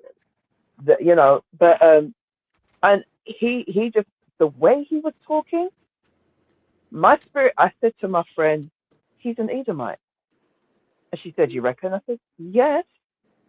I said, first and foremost, because of the mentality that the camp has portrayed. Was it Rachel or Rebecca? I can't remember which one. It was Rachel, wasn't it? No, Rebecca gave birth to two boys. One was black and the other one was white. We have that stupid image in our head. Now, I always thought, okay, yeah, that we can have that could happen. It's not like as if it couldn't happen. That would be miraculous. And not only that, we see that in today that, one child is born darker and the other lighter. So that's not the issue. But um, I always knew that Esau was originally black. I always knew that he was a dark skinned man. He, at the very least, darker than what they're trying to portray him to look like, in terms of, oh, he was a red man, or he was white or whatever. So when my Edomite right, so I went off. Hey God, yeah. So for me, I've always believed that Esau was first. His original self is a black man, and they still exist today. They are Yeah. the Edom tribe. I don't understand why it's so complicated. Like, they are the Edo tribe. Edo, whatever. But my point is, yeah, and they've shown that their tribe has literally gone across certain places, including as far as Japan. Well, I yeah. mean, I don't know if Well other now, people have seen. well Sorry, go now, on. I get your sentiment right now, and the reality is and let me tell you this. I believe they used to believe, and I'm going to say this, they used to believe that carried some sort of favor, right? And they had some sort of position. Now think about what Trump is actually showing, and think about what Trump is actually doing, especially when it comes to these these people groups on the continent that were supposed to be, well, we're not them, we're not black people, we're not Israelites. For the most part, they know that. They know the people that are Israelites, they know who we are, right? And now that's a slap to the face of their, basically their their their tribesmen, right? Their familial um order, which is what it is, because they're not getting the respect like that. Mm, You see what I'm saying? So now mm, it's kind of like, wait a second, that bond, that unspoken bond, that unspoken pact, because they don't want to say that, they come from the continent. They don't like to say that, especially when, they're of the more Caucasian, Indo-European stock. They're now mad because now this is the very first time, really, in their history that they're now ceding and having favor to the Israelites on the continent. This is and people don't understand. Look, oh, well, how does Genesis and Revelations and all the how's the Bible? Because this is Bible. Why do you think they're Heresy. now going to get mad? Look, it's not us that lays a finger on them. Think about this. We're not going to actually lay a finger on them, even when we're in our captivity. In our captivity, Mm, no, I don't think so. Now, when unless we you're go taking back over. home, yeah. Now, when we go back home, and then when we regroup, okay, then there's going to be some issues because you already know they're going to try to do what they're going to do, but none shall make Jacob afraid. They already know. Once that power is pulled, once we're back in the lands of our forefathers, once we're coming back to ourselves and we're saying thitherward, when we're looking at each other, which way is it to Zion? Because why? Because again, Trump broke the unspoken rule, the unspoken pact, the pact of the wise men of Teman. What does it say? Hmm. He's going to destroy what? The intellect of the wise men of Teman? Isn't that something that was stated? I know that scripture. That's in Obadiah, Oh that the yeah. wisdom was destroyed within the wisdom of Teman is Ah, destroyed. Right? Yeah. yeah. I knew I was Obadiah. I was just trying to make sure. Oh, the proof of, But but the only reason why I mentioned, I just wanted to, the only reason why I mentioned the what they look like, hmm being obviously originally black, is simply because they're still there, and oh yeah. simply because of the fact that just saying that all kinfolk are kinfolk, like they will use them, and they are scattered as well, or have hmm traveled around. We know Esau's Us. seed is Yeah. mixed in all the other nations. So they will be used. It's like they know who they are, and they hmm will be the ones that will be used because they look like us to infiltrate us. To Yeah. literally, like, But okay, so it's like, But do you know? remember, But so I was trying to Do say, you know on the continent though? Everybody knows, like they know their family structures, they know their clan structures, they know their tribal structures. They may not know too much of it, but they know it. Do you mm, get what I'm telling you? Like I know what it, you mean. yeah, it's different because even when you go to Ghana and you see, you know, how the slave coast was and you see how everything was, a lot of the people that were not enslaved, obviously, when they say, "Oh, we just came to get Africans," no, that's not the case. Yeah, we were African because we were obviously on the African continent, but who you're interacting with were Edomite tribes. Hmm. And it was Well, it, the bigger Edomite tribes that were then influencing the smaller, or excuse me, yeah, influencing the Israelite tribes. Because again, at that time, Israelite was, Israel. We were so wicked. We were literally so wicked. It was like, okay, whatever, and we were doing the same things that we were doing here. Okay, well, hey, it's okay that they're just prisoners of war. Oh, it's okay. They're just this. It's okay that they're just that. well, in our fallen state, well, hmm going back to what many of us would know who came out of the Christian community, uh, this was in the Bible. Herod were Edomites. The Romans knew them, that they were of them. So when they came in to take over the land of Israel, they put the Edomites in power on the Sanhedrin and all that there. So Come on. they made the mistake. The Yeah. they amalgamated in the books that they took out of the Bible, the Maccabees. They cut a deal Mm-hmm. and put forced conversion on the Hebrews. So a lot of my Christian brothers talk about that, and the redacted Bibles they have. Yeah, you can receive your salvation out of that, but it's redacted, and you don't get the full picture. But hmm we beat the Greeks. Look at the idiocy we were taught that God just cut 400 years out of the Bible. He was silent for 400 years, and so on and so on. So there's nothing in Christianity that can be fully. But I digress. Well, They were always there, and they were always the tool against us. well, they always further stick together. They always know who to take, and it's like they do the same thing. Well, look, remember history, especially European history. The best way for them to maintain their power structure was to what we see the same things today. Ever wonder why these celebrities only marry within celebritydom or celebrityism or whatever you want to call it? Ever wonder why they always seem to marry each other? They don't actually date or marry people outside of famous other famous people. And it's hmm not only just because they want to keep hold of resources, but it's simply because you want to make sure that you have people that are within the same mind frame as you, that have the Preserving the same bloodline. ideologies as you, right?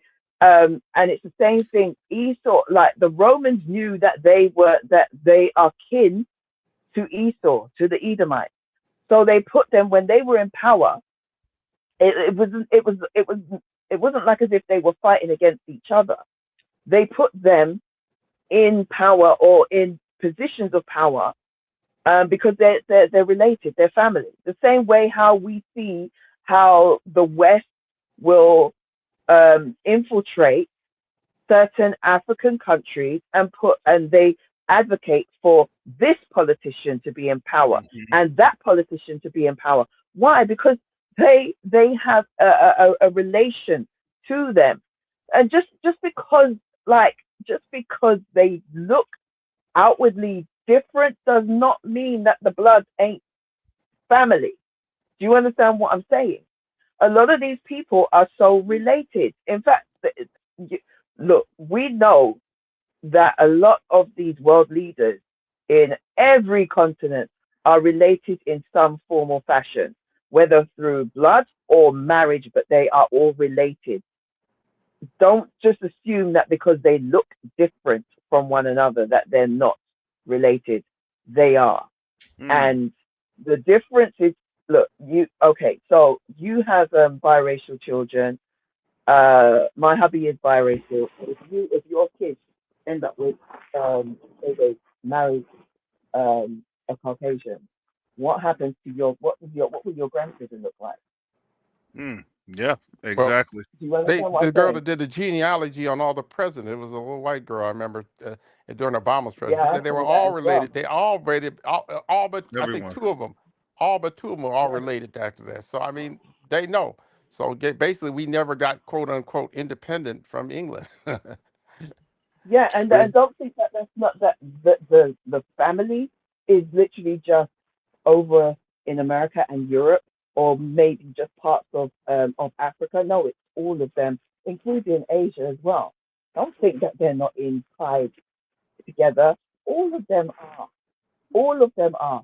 And I heard that. Is it true? Because I don't know if I'm singing, but is it true that all the African nations are about to bring in an ID system as well? I'm not too. I know that they've been working on something like that, and they're trying to modernize to where it's part of their Because that would be African Union disappointing. Agenda 2063. So then they can account for, um, so they can account for the people on the continent, and to be honest, I look at that as maybe that is the backbone of a reparations program or reparation structure, right? So then you now have a banking tied to it. Now, does that banking means that it's going to be tied to global the new global system or new global order? To me, I'm not sure. But I do believe that whatever the continent has is going to be different from the rest of the world, from the rest of the nations. Does that make sense? I Yeah, agree, but it makes I'm skeptical. I'm always Yeah. going to be. Well, it's like he was saying about the internet. It's just going to be a that they can't divorce themselves from the technology. You've got to have some type of link, and just to be even able to deal with that. I mean, nobody can go just sending physical cash, so you have to have some sort of electronic system. Now, I believe they can have a separate system. But what I wanted to ask you about was the Sahel states. There was rumblings that other people were going to join, and I know that we had to take that container across Ghana and to get through there. Are there other people, at least are the people of these other surrounding states motioning towards amalgamating with the Sahel states? Well, yeah, that's that's always the talk. Remember, their economies are still tied into France. And the reality is like this. What did you have in France and Belgium? What were the potato farmers doing? They were dumping the potatoes. They were literally even dumping sheep, Mm, right, on the roadways over mm, in Europe. yeah. And the reality is this: it's not just that they're that they're not paying their farmers. The reality is they're not having the subsidies that they once had to pay their farmers. Do you Are you see talking what I'm about over saying? here in Europe or over Oh, in your neck of the woods? this is also in this is in Europe, in the EU. The And parasite so has lost the host. exactly. And that's the reality of that. But even though the parasite's lost the host, the parasite still has, um, I would say, equity or debt that the host still wants to get back. Let me just tell you this: the parasite still has the host's wallet, right? Okay. So let's, even though the host is sitting on hundreds of tons, trillions, quadrillions worth of dollars, or excuse me, dollars worth of minerals, resources, you name it, right?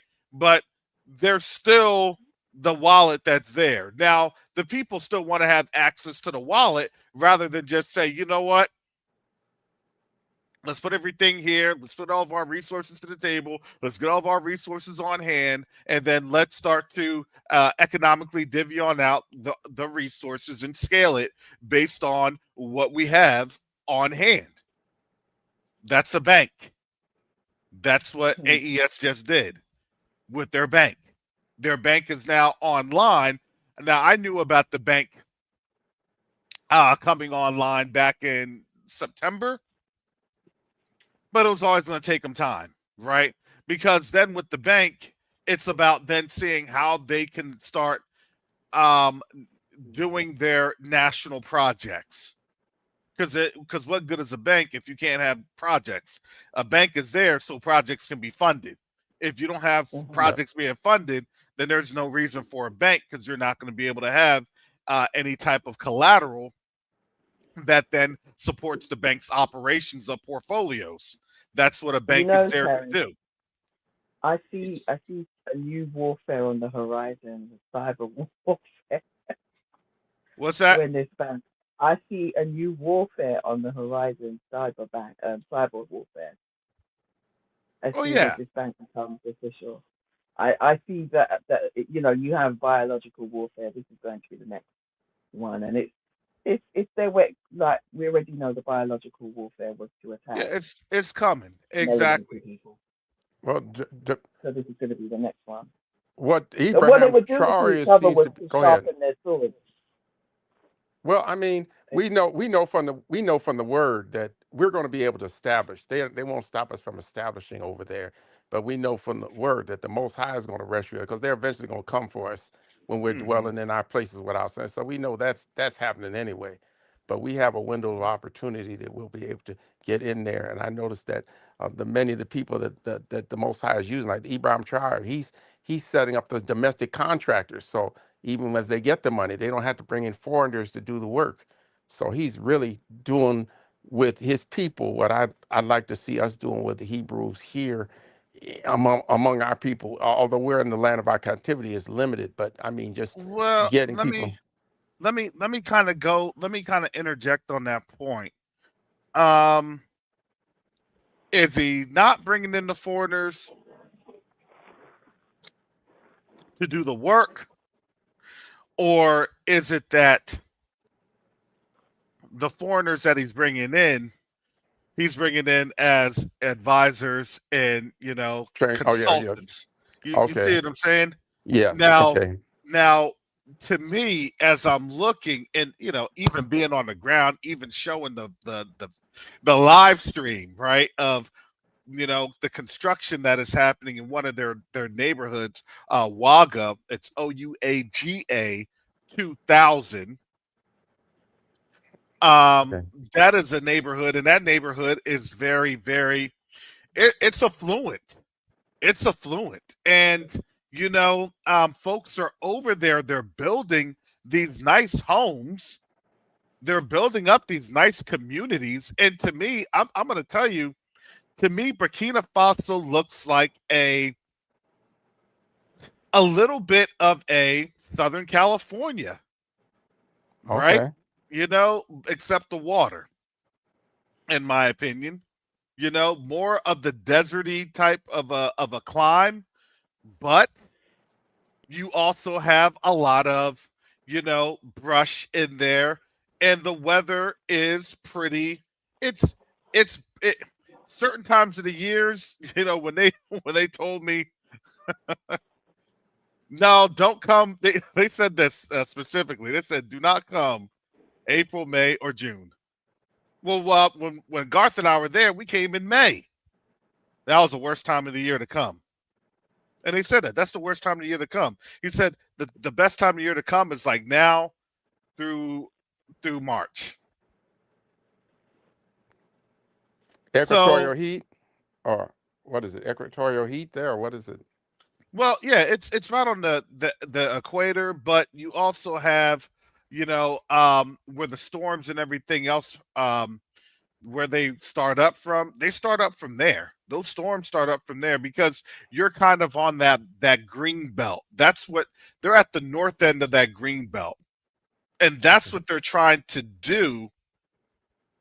That's what they're trying to do to have forestation and de-desertification efforts Oh, they're building over those in those reservoirs to capture that rain that comes yeah, in to like that. capture, Yes. yes. So they're capturing the rain, and then they're refiltering that into their green spaces.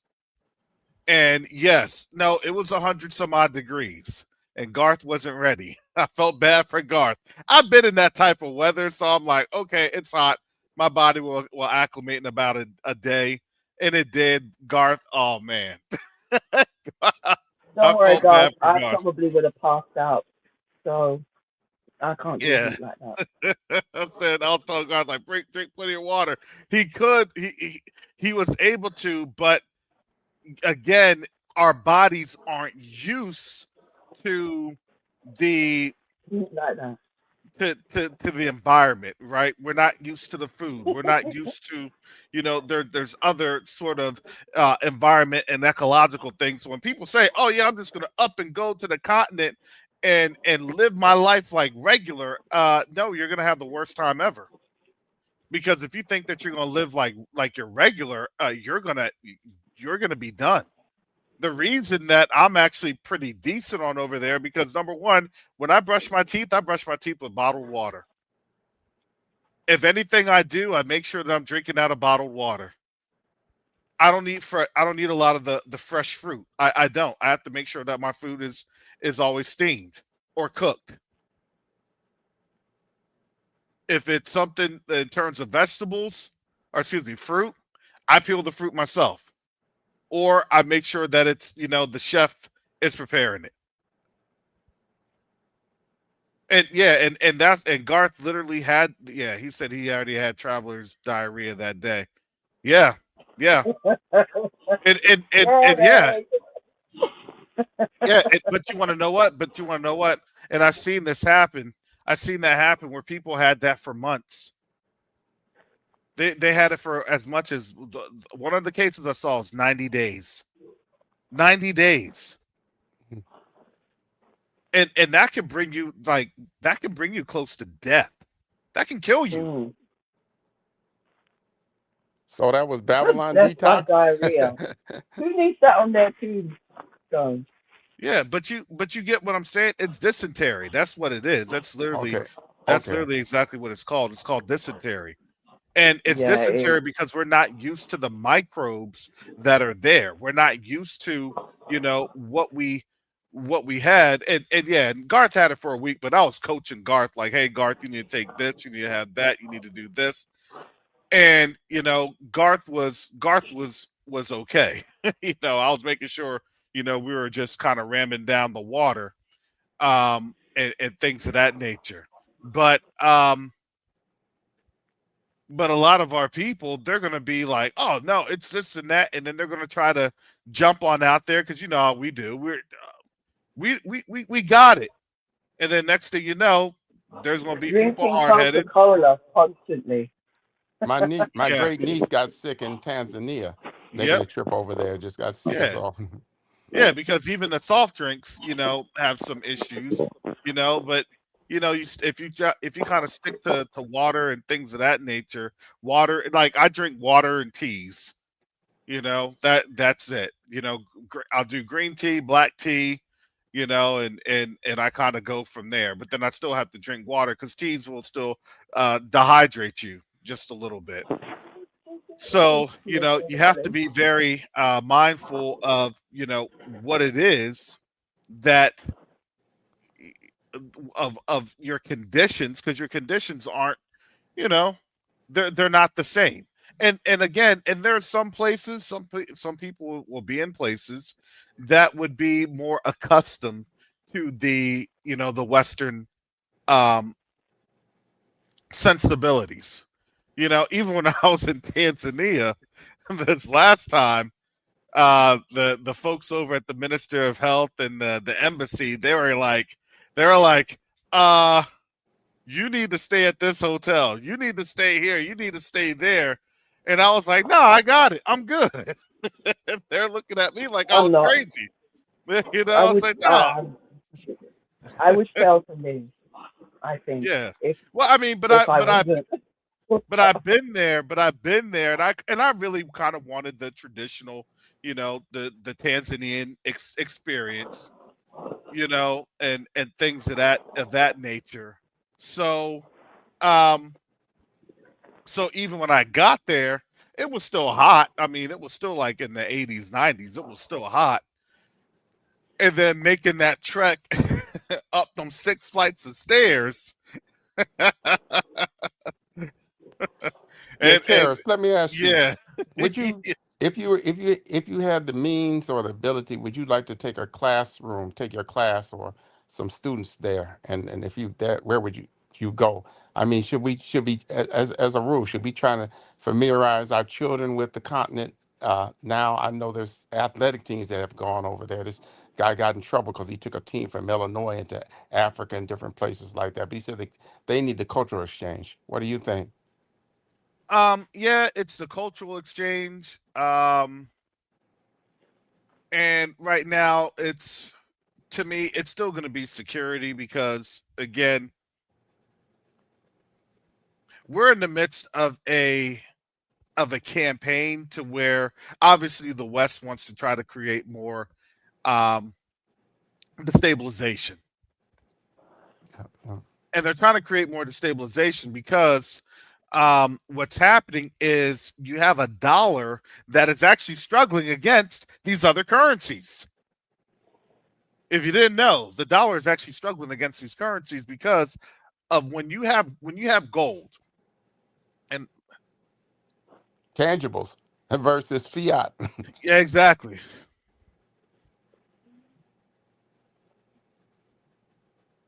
So I always kind of look every so often. The price of gold ounce today, $4,430. Woo wee! That's a lot. $4,430.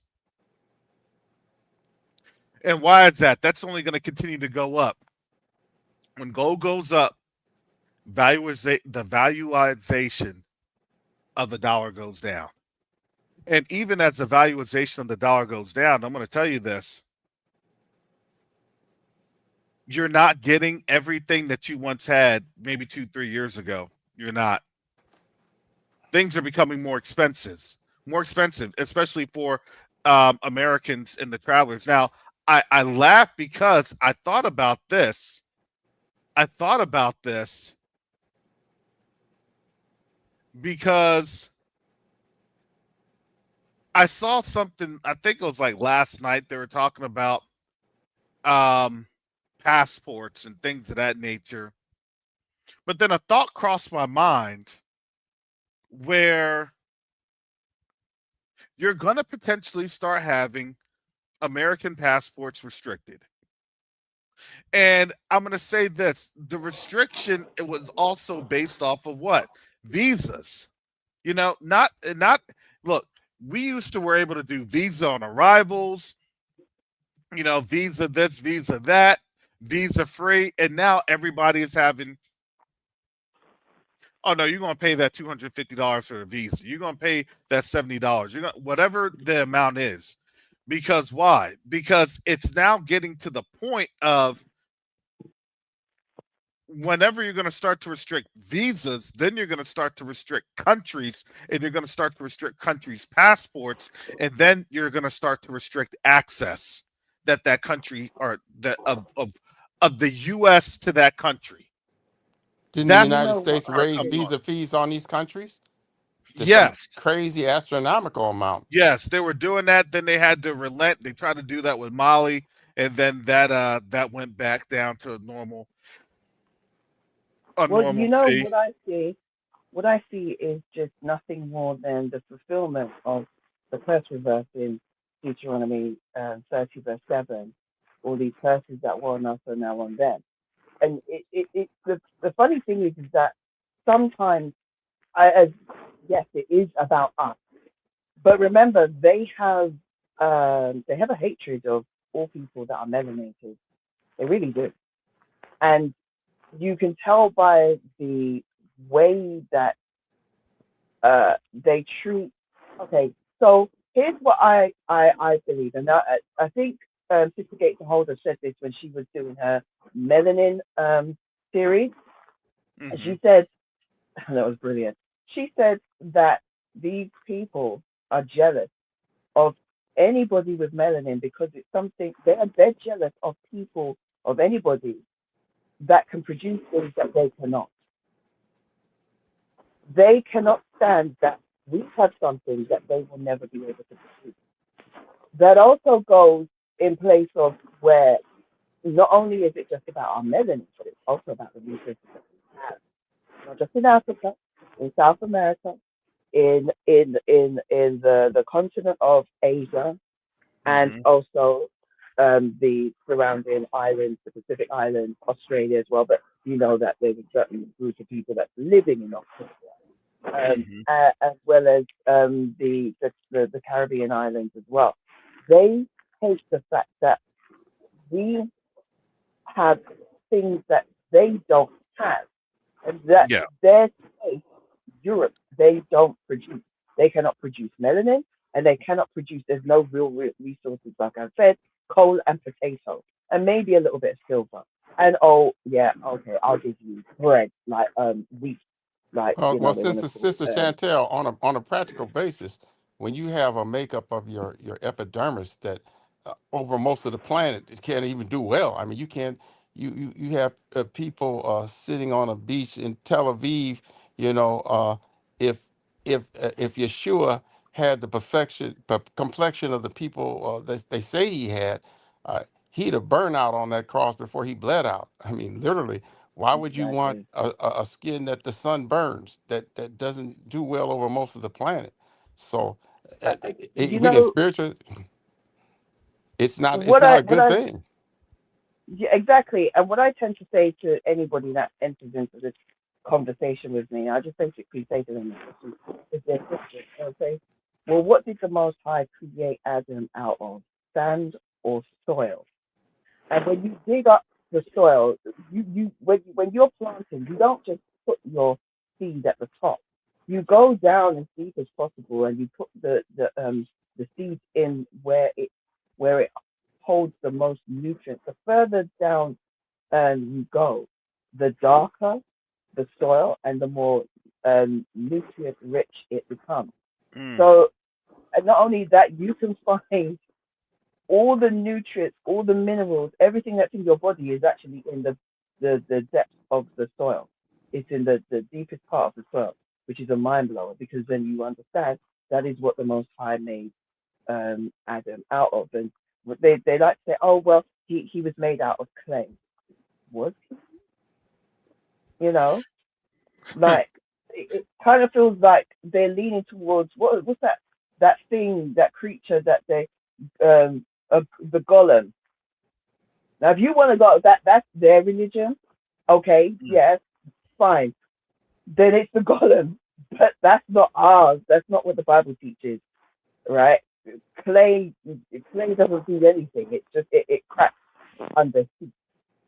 Yeah, So it yes, cracks under heat, and just going back to the resources on the continent. You know, at the end of the day, the resources on the continent is something that the Europeans always needed. They were an empire of conquest. That was from Rome. That was the Greeks. You name it. Now, just because we're here in the quote unquote, they say modern time. Well, it's a modern time, but it's still the same situation that they've been in, right? And now Mhm. the reality is this: they don't control the thought processes of this modern time because you now have a continent that is actually listening, and the continent listens to us. It's listening to black people, or African Americans, Israelites, Hebrews. No matter what you want to say, no matter how you want to call it.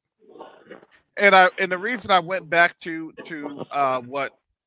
what Minister Rick was saying was because, right, you now had African Americans, and not just African Americans, but the African diaspora just recently, back in October, November timeframe, they got their permanent residency in Burkina Faso. Now, they weren't able to get their citizenship just yet, but a permanent residency is a start. A permanent residency does provide for, the process to citizenship. And now all of a sudden, with that process to citizenship, do you know now there was a senator or a congressman that wanted to limit dual citizenships in the United States. Oh, now that we have the access to that, okay. Yes, It was all because right as long as because the we were ish never people had it, supposed was to. no problem. Bingo. We were never supposed to have the access to that. And now we're getting ready to have access. And now they know that there are some of our people that are having access to that because remember, you're now having some black celebrities that are saying, "Hey, I got this, I got that, I got." Well, shut up. You're letting And everything out the bag, and We now they're coming after it. don't you we find that interesting though, Caris, is the fact that it's like all this time they used to throw at us. What was the famous phrase they used to love shoving down our throats? Go back to, and now all of a sudden they're making it hard for us to actually win. Well, Yeah, they never yeah. wanted us. They never wanted us to go back. In No, they fact, didn't. if you what it would You get know you they're doing the unalive. same thing In over here. it, going back to your going on the international stage got you unalived. I Hmm. tracked it and I looked at it when Malcolm X started talking about. Now he was talking about the Muslim world, but on international, gone. Martin Luther King stepped on the international stage talking about the people in Vietnam, gone. Yeah. Go on back to Ralph Bunche. He was international, gone. There's this thing. So the whole thing is to keep us in this land of our captivity. And I think the problem with African Americans, while they try and put these barriers up between us and the continent, is because I believe that the United States of Africa was born in the hold of a slave ship, because you have some people who are in the same state that had Hmm. different languages, maybe different customs, different parts of Africa, whatever. It was a hodgepodge of Africa, a subset of Africa was in there. And they had, wait a minute, we're going to have to put aside these differences and things like that, whatever, because we have an essence. So they got a common enemy, a common goal, and a common thing. So what was meant for evil turned to good. So even in Africa, they say, well, the African Americans are the most together Africans on the continent. They do Hmm. not want that energy that can put aside these differences and these divide and conquer things, levers that they have in Africa to get to the continent, because that would be like the Hmm. proton hitting the atom, the nucleus, and blowing them totally off. Yeah. So that's the Do you thing. know they're actually doing the same thing over here? They've made it. Me and my mum was actually talking about it this morning. So they're now putting a certain tax or increasing the like. So if you own the property and you want to rent it or you want to sell your property or try to move it, whatever, they're trying to take a whopping amount of percentage um, on your property. So Mm. they're trying and I can't remember what else they're trying to do, but there's certain things that they're all of a sudden now starting to do, and it's only for people who are moving to Africa. Yep. in Yeah. this country. Yep. So So you're when being. we like, Go so ahead. Go we're ahead. like, so I was going to say, sorry, I was just going to say that what my mum is literally telling me that somebody that we know is literally moving, hoping to leave for good, come next year, and um, they're now trying, they're starting to see things are trying to, they're trying to change, the government is trying to change things. That means that there's a lot of our people in this country that is actually leaving. And Yeah. it's funny because, again, like I said, they used to always, and I used to hear that saying where they would say, go back to Africa. A lot of things that you guys go through, we've been going through. It's just that you don't hear it from Mm. on your side. It's like the same thing that you're going through with the Horn of Africa people. Oh, we've been going through that as well. The same thing that you would hear people saying, coming to you and say, well, yeah, you're nothing but a slave. Oh, we were going through that as well. We've been Sister going through Sister that. Chantel, let me ask you, in Brits, a lot of the black people in Britain still have their familial ties with Africa because of the empire. A lot of them came there and still have their family ties to go back to the continent. Mm. Is that as opposed to here where we basically most of our ties have been No, severed? no, no. No, no, no, no. That's only if they come from Africa, Mm-hmm. okay? From Africa to here. We came over here first from the Caribbean. You need to Okay. understand your history is not that different from ours. Our lines were severed as well. Most of us don't even know much about our history in terms of, not our history, but our bloodlines in terms of Africa, right? So our lines were severed as well over in the Caribbean. What I have to understand is that a lot of people in the Caribbean have ties to mainland America because Mm. the Caribbean was actually the sweatbox. That's where they sent a lot of your relatives or your ancestors over to the Caribbean because it's like, yeah, they're too unruly, send them over there. It was the sweatbox That was of the the Russian prison. front where the slaves. Oh, we're gonna. You want to rise up and something. Well, we're gonna send you to the Caribbean. Mm-hmm. But a few of us, quite a few of us, don't know. We all right. We know that we come from Africa. We know that that's where we were shipped from. But in terms of being able to trace our lineage back, a lot of us don't. The only Let's time just we found go out is ahead. like the same way you guys did when you started doing your getting your DNA. your DNA done. Yes. So we Well, started so to, we're all in oh the yeah, same we're boat. from, right. That's the thing. We came from the same place. It's like imagine you've gone to a relative's house that lives far out, yeah, and you're all on this bus, this big bus, and you're taken from the same place, and you're brought to the same place, but you're supposed to be going to the same place, but people get off at different stops, or if you're coming back from the place that you was at from a relative's house, and then the bus is stopping off at different places We for just got your dropped different off on places that, different stops of the same slave right, ship. right, exactly, Garth.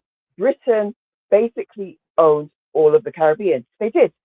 So Mm. that's why, and that's another thing. That's why, like the reparations call, you guys are calling for it over in the States. Ours is like this country, Europe in general. They've got a lot to give, to dish out or to give back. When you see the Lacasse release and all of that, the British Museum, all of that is in is here.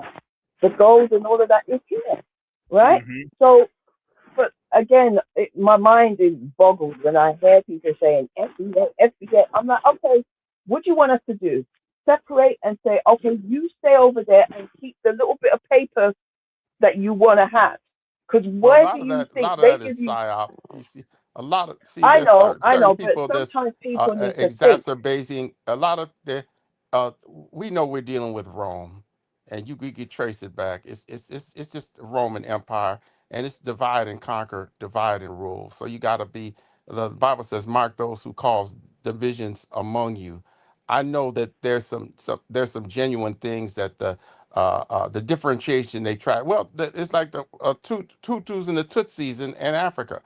They want to keep this generation, but the thing is, you got to understand what they done with their people. Uh, when they came to America, you couldn't be European anymore. You're not a Brit when you come to America. No, no, you're white. You're not Swedish. You're not. They I'm do sorry. the same warring and stuff Oh, like well, I that. thought They you war meant more like than in terms of, anybody else over there. yeah. But see, they come over here. No, you're white. And I think a lot of with the FBA movement as a corollary, because we've been in continuous war since we were trafficked here, hot war and cold war with white supremacy, as they would say. Uh, we want when you come over here, you need to be black. They don't understand. They're in a war zone, and you need to declare Mm. whose uniform are you wearing. And so when the folks come for you, then that's a problem. So I think a lot, maybe in the Caribbean, they were able to more so being on a smaller landmass, being to more to retribalize than we here, because we were just thrown across a whole continent. So there's nothing, you have to go together.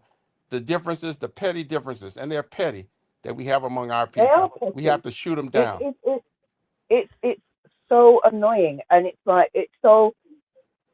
I keep thinking, what are you fighting for?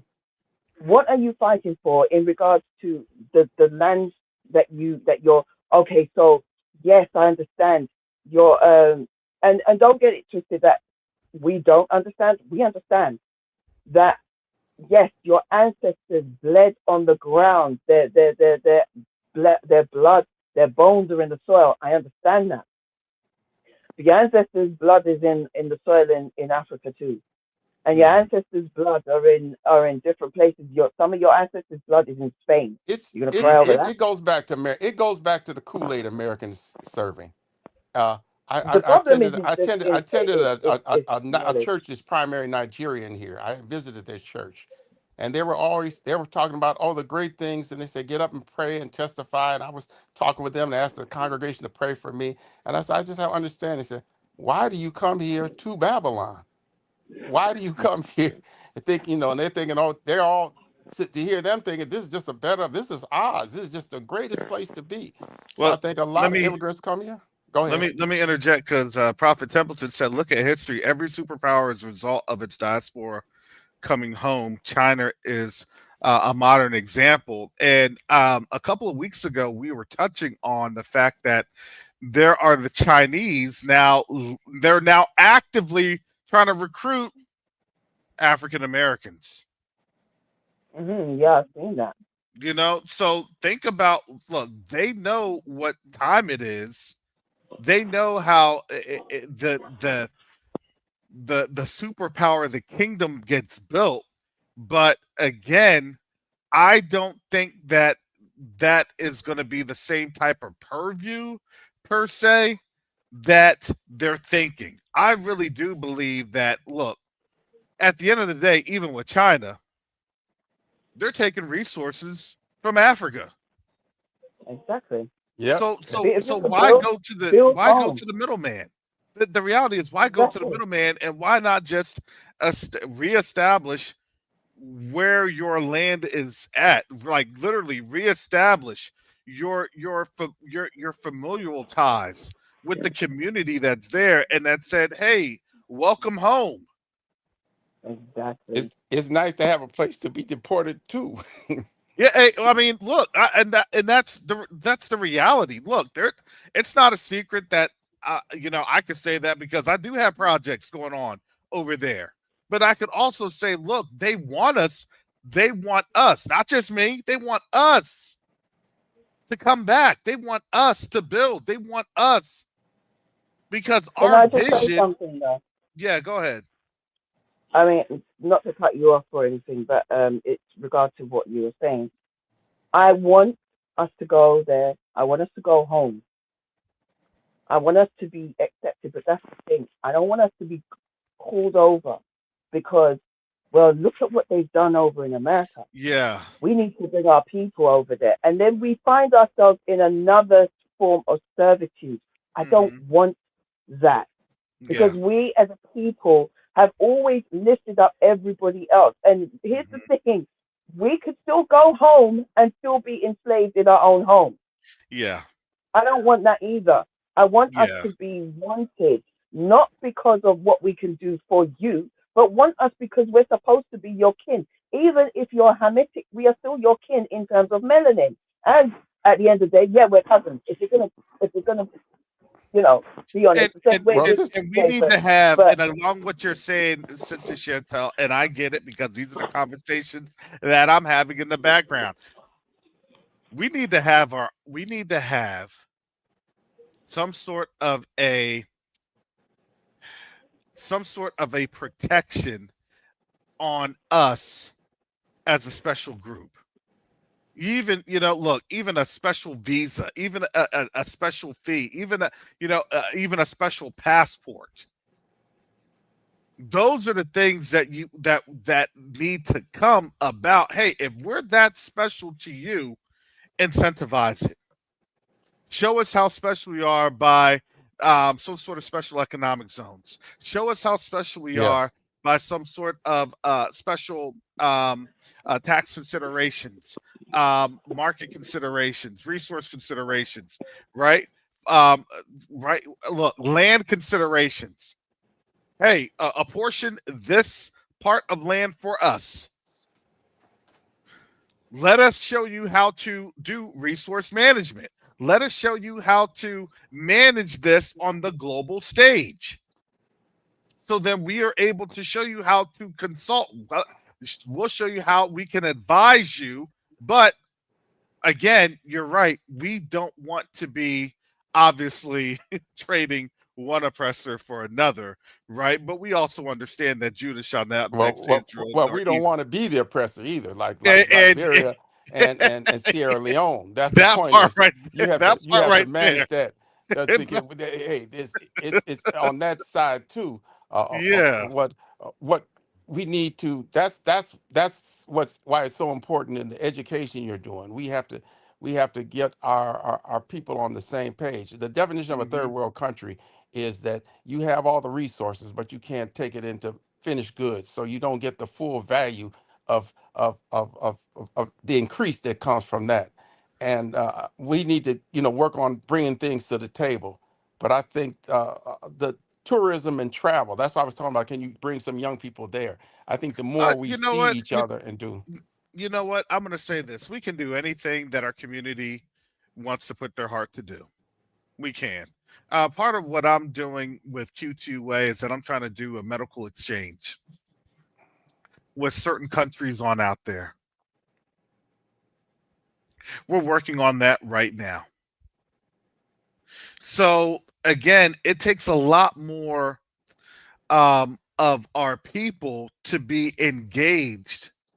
And I'm telling you, Get when in you where you say, "Well, fit what in. can you do?" When they ask, like, "Well, what can you do? How can you do things?" Look, support these channels. Support Yes. these channels. Support Pastor Rick Fletcher with Yah Storehouse. Support Jacob and Teu over at Teo Ministries. Support Sister Shonda.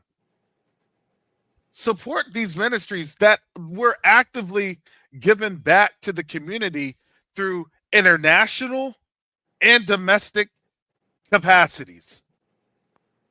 That's how this thing goes. So when Yeah, people try to, when part of people, Yah's yeah, go ahead. preparing the land. That's in the scripture. I really see you doing this, and our leaving there, our departure from there was a brain drain on the continent. That and also the Arabic, the Saharan slave trade, the slaves taken from Africa, the people taken as slaves from Africa were a brain drain on the continent, and that knowledge needs to return. But My we life have to totally, excuse me, my life totally. Thank you for the gift. She says, thanks for doing what you do. And again, thank you, Prophet Templeton, for the gifts. Hallelujah. And just to kind of interject with you right there, um, over in Saudi Arabia, over in the UAE, over in Qatar, over in Jordan, yes, they have black folks, they have Africans from the continent working and they're working in some pretty high up positions because you want to know why? Because they're taking the talent from the continent. They absolutely are. And also, they're over on the continent doing what? Taking the resources. Oh, they're taking the gold. Isn't It's that the crazy? United Arab That Emirates is supposed to be big time that hooked up with annoys me. the other people from there, going down there and taking gold out of Africa, Yep. yeah, out of And Sudan. yep, Sudan. Exactly. I was gonna say that. Purportedly. We don't know. They all do the same thing. Water. They're But all yes. trying to breathe Africa dry. Well, They're they're all trying to breathe. seeds of the Remember, dragon as well. remember, understand this. When it comes to Islam, Islam knows who we are. Islam knows who they are. Hmm. They know they only have a little bit of time. See, what people They really know that. don't, what people try to or don't really understand is this, right? They'll say this. Um, well, we're looking for the grand, mufti or whatever, we're looking for their Jesus, right? Now Yeah, they remember they have Jesus, and I told you, look, I as a believe that, prophet. yeah, it's one and the same. Their Jesus is one and the same. Who they don't have is Yahusha. Yeah, Hmm. Just like what you have here in what the Eurocentric Christianity. Oh, I can't say Yahusha. I can't say what his name is. I can't say Yah. I can't even say Yahuwah. Why? Because they know that at the end of the day, that collision course is always going to line up with the fact that they're going to merge into that one world model, right? yes, That is how this thing lines up. And in doing so, we're back on the continent. And then doing so, they're kind of in their unilateral, bubble, quasi bubble, just trying to make it, because at the end of the day, the nations will have to say, okay, we know that they're the people, but we can't just touch them just yet because at the end of the day, we know that they're the people. We know that they're going to do the exact same thing. And when they do that, then we can go through and totally destroy them, as our scriptures are saying. Trust me, they're now going to have their AI scriptures. Do you see where this is going? they're the other leg of that statue. You had the Eastern Roman, the Western Roman Empire, which oppressed us and took us as slave, and the Eastern Hmm. Roman, because uh, uh, Constantinople came went over to the what the Muslim Empire. Uh, And The and Ottoman Empire. but yeah, remember, yeah, the business, yeah, went to, our yeah, coming back, you know, it smashes the statue, or even the destabilizes. No matter what, they're not going to be in their true form, and their destabilization will then happen. And I believe that once we're back, I think they just, forget Babylon, forget the Babylonian system. I think they're just suppressed by whatever angelic beings, alien beings, or whatever they want to call it, which is going to be wrapped up in AI, because they'll say, "Oh, we've done this quantum thing and we've done this portal thing," right? They'll have technologies. Don't get it twisted. They'll have technologies, but it's not going to be how you think it's going to be.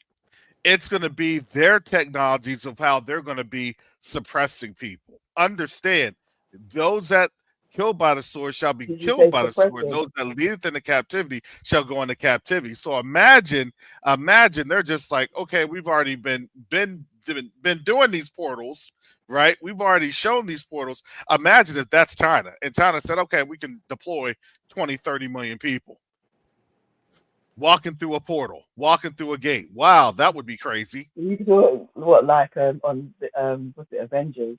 I don't know Yeah. if you've ever been in a situation of a psyop with some federal agencies. I had some issues with some. They did some. It was some funny things happening around there that are not supposed to be done physically. I mean, they Well, can they can literally disappear some stuff. Well, in a way that's not remember, supposed to be. did anybody see the thing with the batteries and they supercharged the particles and it was literally opening up? It was literally opening up like something to another side. Now, when they talk about quantum, right, 2 points, and this will be a story that we can cover tomorrow. I believe that quantum is they're passing through gates. Now, they can't pass through the firmament, but they can pass through. I believe that tries to show their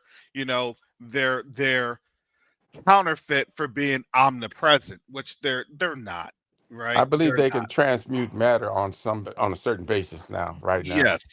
Hmm. Can I read something quick? It's Remember, just one verse. wait. I know you're gonna go. Go ahead, Sister Chantel, because you're Wait, looking wait, at wait, I'm gonna Matthew, go. aren't you? Are you looking at Matthew? No, no, no, I'm not. I'm not. I'm really not. I'm breaking down Obadiah 1 verse 4. Okay. It's literally what you're just talking about. This, I really true, and I've said this so many times, even on this show, on your platform. Um, Though thou exalt thyself as the eagle. Now we know specifically, although everybody wants to say, "Oh, it's just talking about America," but you also have to understand it. This is also in Esau's sigil was always the eagle from the get go. It's always Hmm. been the eagle. So it remember Esau is global, right? So though thou exalt thyself as the eagle, and he has set himself up as Lord and Master on the earth, right? Hmm. Manifest his destiny. And though thou set thy nest amongst the stars or among the stars, a lot of people believe it's just talking about, oh, well, the flag, you know, your flag, their flag, or alluding to, the heavens.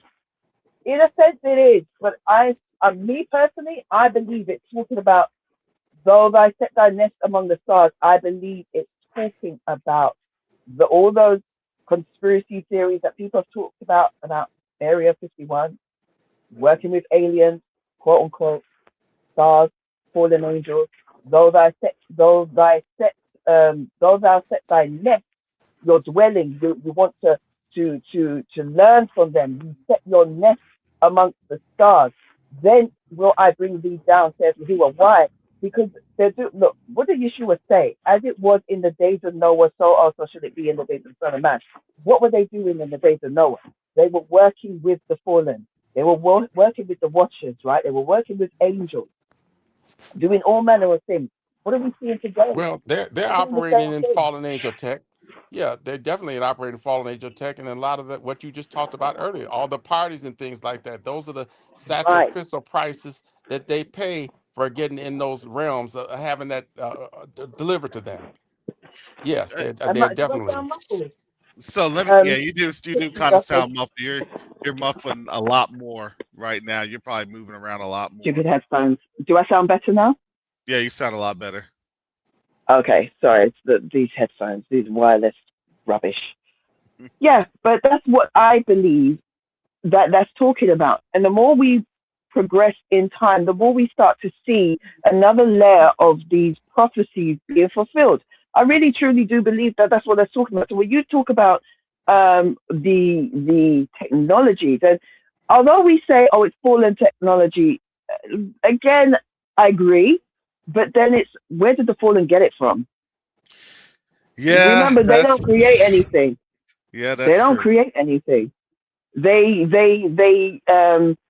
don't create. They take and manipulate. So the technology that they have, that uh Well, these they're created twisted beings men too, have. and a lot of it may be from witnessing the creation. You know, Yes, but they, what I'm uh, saying is that the technology that the fallen have is technology that they have taken from the Most High, or the yes. knowledge that they had, they've taken and twisted it. That's all it is. That's all it is, really. We call it technology, magic, whatever. It's just energy, Oh well, But I mean, haven't they been? energy. But haven't they've been saying that for years, and now they had the one mirror thing that you can see in the mirror. Look, I've always believed this.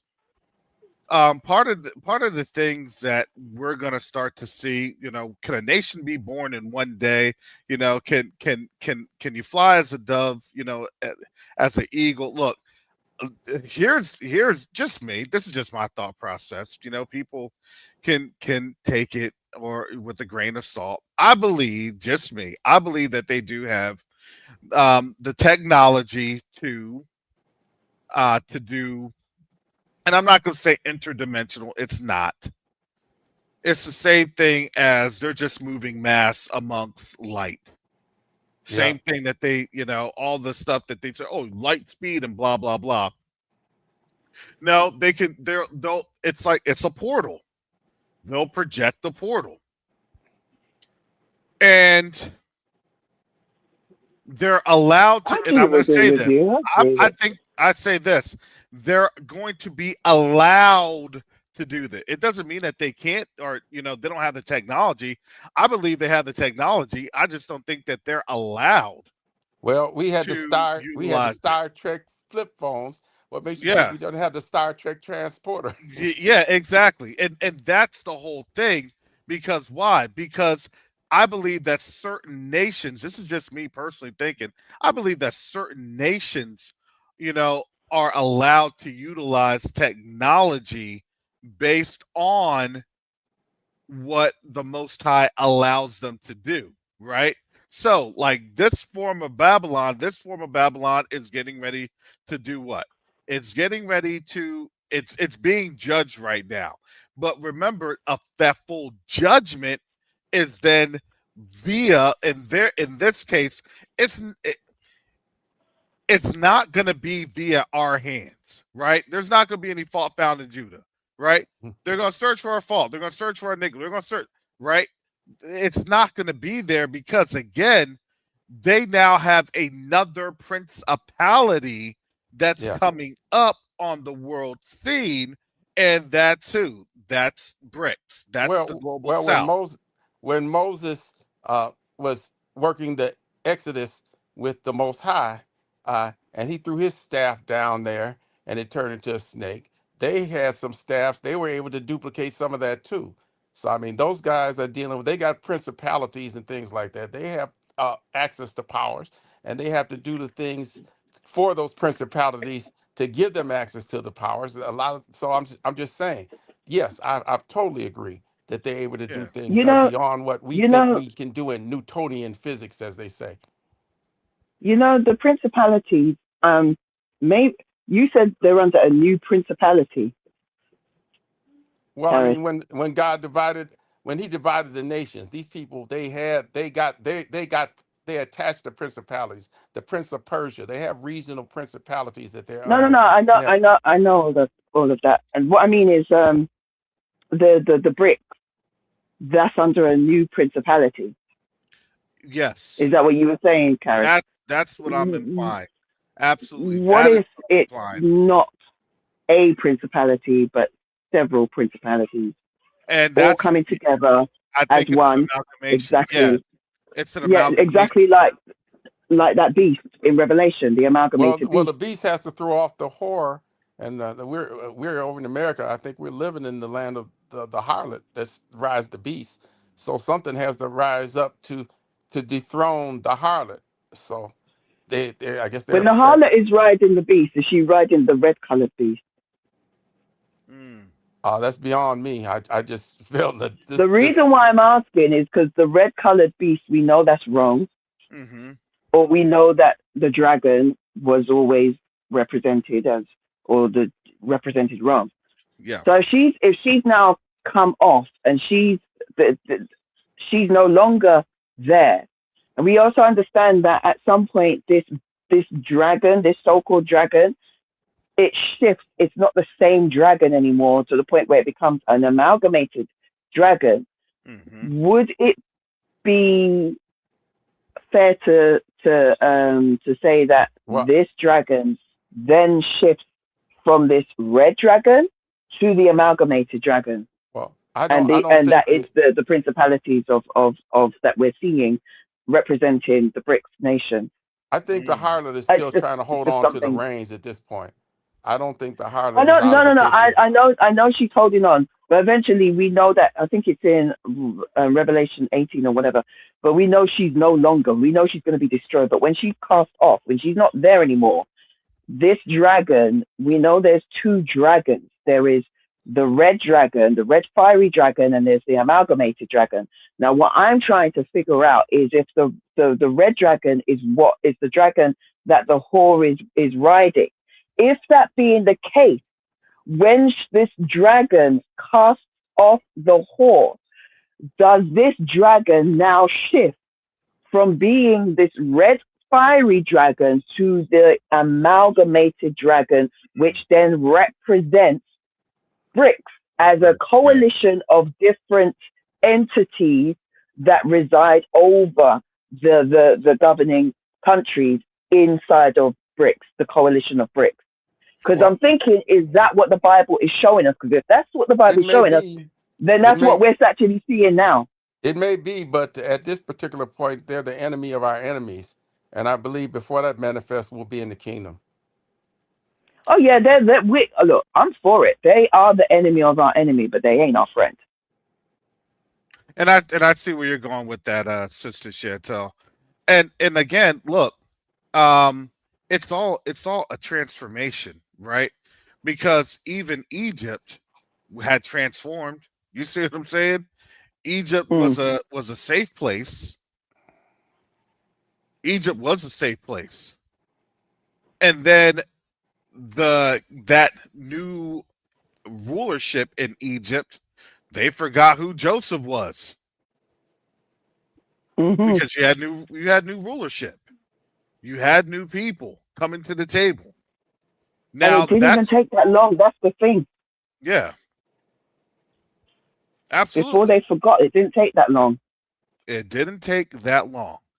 And that's the whole situation that I think that you're saying in this particular time frame when we see this generational shift. It's not going to be a generational shift that is going to be like hundreds of years. I, and No. and and I think what you're trying to allude to, this generational shift is going to be a generational shift that's going to be done in the matter of probably a few years, probably a decade. Because why? If Because you they're ask going to have me, I to. think we're seeing it now. Yes, yeah, yeah. You're absolutely right. This Well, the birth generational pangs are shift. getting close. Yeah. Well, the birth pains are close for us, but we're it's two distinct. It's kind of like this. It's two distinct um Timelines. issues going on. Okay. Exactly. They're Hmm going into captivity. We're coming out of captivity, right? hmm They're going into um their new era because why? Because this system is dying and they're now having to reveal their system per se. And that revelation is not very fun for people because the reality is that even though they see that their system is losing, right? Their system is losing, they really can't um they really can't say much. They're just going to say, well, Christ is Christ and all. Oh, okay. Well, now we're going to give you this Christ. Well, what do you mean? Oh, we're going to give you this Christ. Well, that's not biblical. What do you mean that's not biblical? We're going to give you this Christ. And you're going to take this Christ and you're going to believe in this Christ or else we're going to label you a heretic. You might as well Well, just be a Hebrew, they right? they they have to reboot. They have to reboot what Constantine did. Yes, they'll have to reboot. That's exactly what will happen. But the seat of power, it will no longer be a European seat of power. Does that make sense? Yep. Exactly. Yep. The The seat seat of of Perfect sense. yep. power goes over The to the kings of the east. east. Yes. Yes. They're Yeah, Eastern oppressors, as yes. I call them. No, and that's exactly what it is. That's exactly what it is. And that's why it's so hard for people to reconcile. Well, the earth is going to be destroyed and blah, blah. No, it's not. No, this time, look, this place is going to go down. And when this place goes down, what ends up happening is this: you're going to see a shift. And you're seeing that shift right now. That shift is now in the monetary game. China's no Hmm. longer buying the U.S.'s debt. Uh-oh, China's no longer buying the U.S.'s debt. Does that mean that, the earth, you know, went away? No. It's just that now the power play, which is what it is, it's a power play to then move things on over to the new system because the system was always founded on being able to show something that is not there, right? Hey, Sleight of hand. Do exactly. you do Hey, you want to know? Do you want to know the best way to explain it, Karis? yes, They're moving headquarters just like what the United Nations did. You're moving bingo. it from New York office to the east. That's Yep. it. The phoenix has to immolate and be reborn. It's got to totally just Somewhere else. burn up. Yep. Well, I think it's a little bit. I think it's a little bit easier than that. You're going through a corporate restructure. Yep. Yeah. That's all that is. It's you're going through a corporate restructure, and the restructure is principality driven. Yep. Right. And the workers are still there. They're not going anywhere. And as a matter of fact, most people don't even realize that they're going through a corporate restructuring. The bottom class don't know that board members are buying this unless they're telling them. So they might not even know. I believe that when it happens, as we're seeing the shift, because we're seeing it, we've been knowing that this was happening Mhm. from when we woke up. Our awakening, as Jacoba has said so many times, our awakening literally was all hell breaks loose, You never and tell the employees when you're they going through the restructure. You don't tell the Bingo. employees. exactly, you're not telling the employees, so they're not even going to know what's happening until until the new owners start to make some drastic changes. But it's never straight away. Those changes don't happen straight away. They take some time because they have to. It's almost like they lull you into a false sense of security because they don't want upheaval in the workforce. They want to make sure that everything, that the transition is smooth. And once Yes. they have settled, that's when they start pulling up the onesies and twosies. And Mhm. then before you know it, the landscape is completely different. Or you don't want the peasants rising up. Well, They have well, to No. get that's them harnessed in the new system. They have to go into the new captivity. that's and remember that's actually what's happening right now. You're now having a new captivity on their rides, and that captivity is always a financial captivity. The U.S. has been blown has basically it's been dealt a financial blow when you have people not buying into the US. You Hmm. have, debt that they're not able to service. You have bonds that countries are not buying. You now have a um The let me petrodollar collapsing. yes you do. Shoot, you have them stealing oil tankers. Hmm.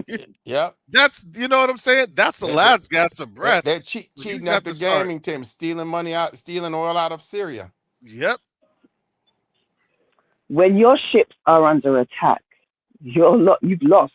You're a global power, a seafaring power Mm-hmm. that what's it, by land, by sea, by air. That's your Yeah. power, right? Mhm. And if you're cut off by the legs, you're cut off by your sea legs. Mm-hmm. That's a big chunk of your power.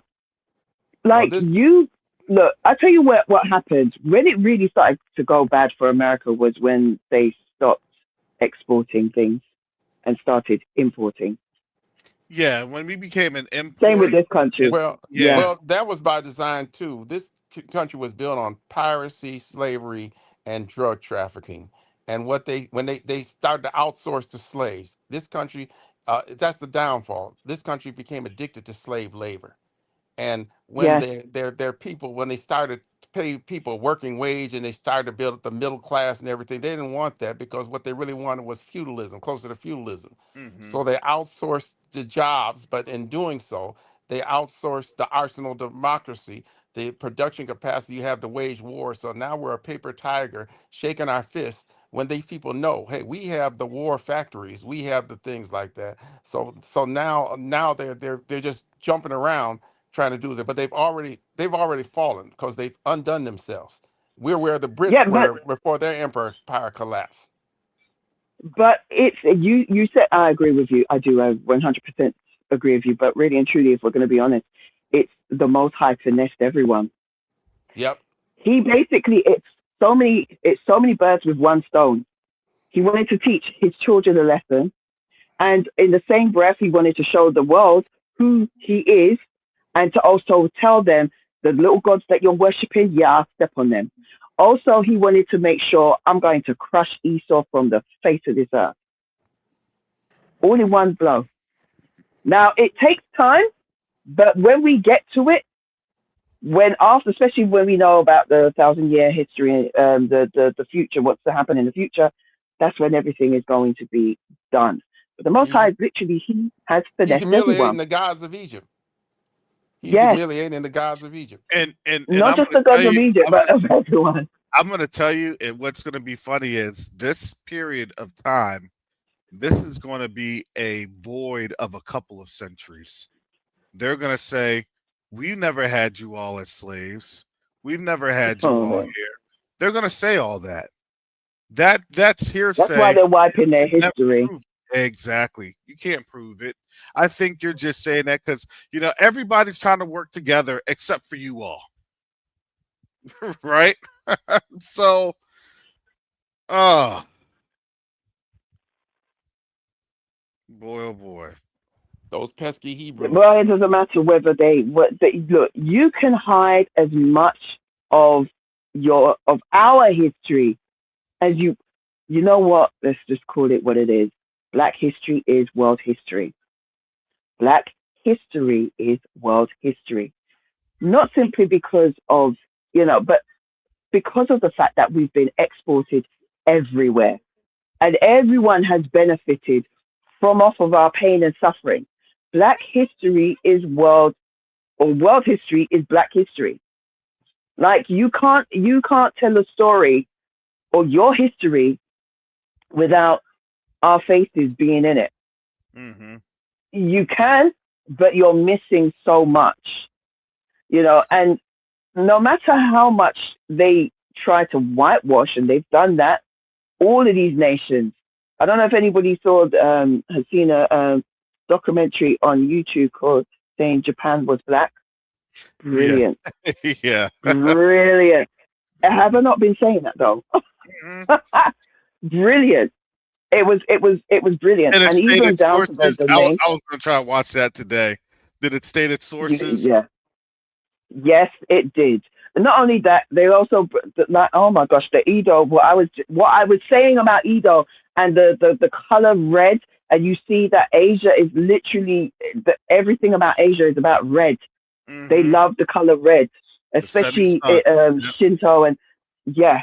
So but the point I'm making is that we there is no way that even if they want to try to remove us from history, our history is written up in the heavens. Our Yeah. history is recorded by the Most High. And we know that, like, even though, like, we see that the books are being opened because this is the books being opened, but we also know that there are heavenly records as well. So if you want to try and say that, yo, we didn't have you as slaves, what are you talking about? If the Most High literally, do you remember, what was it? What's that show? The three body problem, when the Mhm. whole sky was dedicated to this panoramic view of whatever they were trying to show. if the Most High, it's almost like they get all their stories, all their ideas out of the Scripture. If the Most Hmm. High wants to open the heavens and show you exactly what you've done, to turn around and say that, oh no, we didn't have you, and we didn't, and the Most High will literally put it there. He will do that. So it doesn't matter what they want to say and how they want to do that. I'm not even triggered by them anymore. I'm not. Well, They're it's like a they literally non-issue. see themselves in a mirror. I mean, the leaders that they have here. I think the one scripture says, "Woe be unto a nation that is ruled by a child." That the people are a reflection. It's like the picture of Dorian Gray. They see what they actually look like. They're horrified. Oh, that's not who Yeah, we are. No, that's exactly who you are. That's exactly who you've always been. So they're and recoiling worse. from that. Now some will want to repent from that, and maybe those be the people that cling to Israel, to true Hebrews. But the rest of them, Yeah, they're just rejection. Oh no, absolutely, they're in denial. Well, and oh yeah, remember Garth, I agree with you. they have to stay in Garth, what he's denial. written. They have to stay in denial because the reality is that if they understand what's happening, then there's two things. They're either forced to repent or that they're going to have to, you know, go stronger. And again, they're going to go stronger in the paint, going crazy. But what that is also doing, that's also showing people at an exponential rate of this is actually America. This is the West. This is who these people are. And what ended up happening was Africa was just showing the rest of the world that this is who the people are. The moment that they controlled the resources, the moment that they said, no, you're going to pay us for, fair wages. No, the moment that, you have to do this or that because we're not going to just accept being destroyed anymore. That hurt them. Mm, And hmm. you could tell that didn't just it gave their economies a mortal wound. They're suffering from a Yes. mortal wound. And I'm telling you, what's happening is, and I'm gonna tell you, again, family, I appreciate your thoughts and your prayers. And for those that aren't financially able to support, I definitely appreciate your thoughts and your prayers because the reality is we're all going through and we're all suffering through an economic crisis. But here's the awesome thing about the Most High: the Most High keeps us and carries us, even if we only have less negative balance, next negative 25 cents in our bank account, because that's how Mm, he works. Now, the reality of this situation is that we're now seeing them having to go through and work through a situation to where they cannot they're trying their best to understand it. They're trying their best to fight through it, and they can't really fight through it because there's no other nations that's honestly they're not giving them the time and they're not paying attention to them. They That's don't have what faith as the substance of things hoped for and the evidence of things unseen to and carry them. it's not just faith. They never really had faith to begin with. They they didn't have the they're not in the position of power to undermine, to intimidate, to to do all of this other stuff. And these nations are saying, you know what, so what? That's why, like with Venezuela, they're saying, "Oh, Venezuela, they're going to do this, they're going to do that." Now, what Maduro did do recently, he had, um, he said, they sent an oil tanker on out and everything else, um, to go to Frisco, Texas. That's what I wanted to talk about. He sent out the oil tanker to go to Frisco, Texas. The problem is the oil tanker, even though they sent that on out, what they're trying to do, this is what Venezuela is doing. Venezuela is trying to play for time. They're playing for time because what Venezuela is doing is that they're being instructed, how to literally work on getting things together so that they can be backed up by Russia and China. They're not just going to go on out there and get things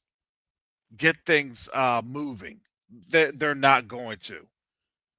They have to wait. Russia and China, they're going through. They're now having to sync, and I believe you're also going to have an introduction of North Koreans and Iranians, and you may even have a couple of other countries that will be introduced into this particular fight. Now, how that goes, I'm not sure. We're all going to just be waiting and seeing. But when it does happen, it's going to be very, very um, interesting because that's going to affect this economic situation that we're in. And if you're now think about this, if you are the United States, what are you going to try to do? You're going to try and shut down most of your businesses. For what? For only businesses that are deemed critical essential. Critically essential businesses. What are you also going to try and do? You're also going to try to shut down travel.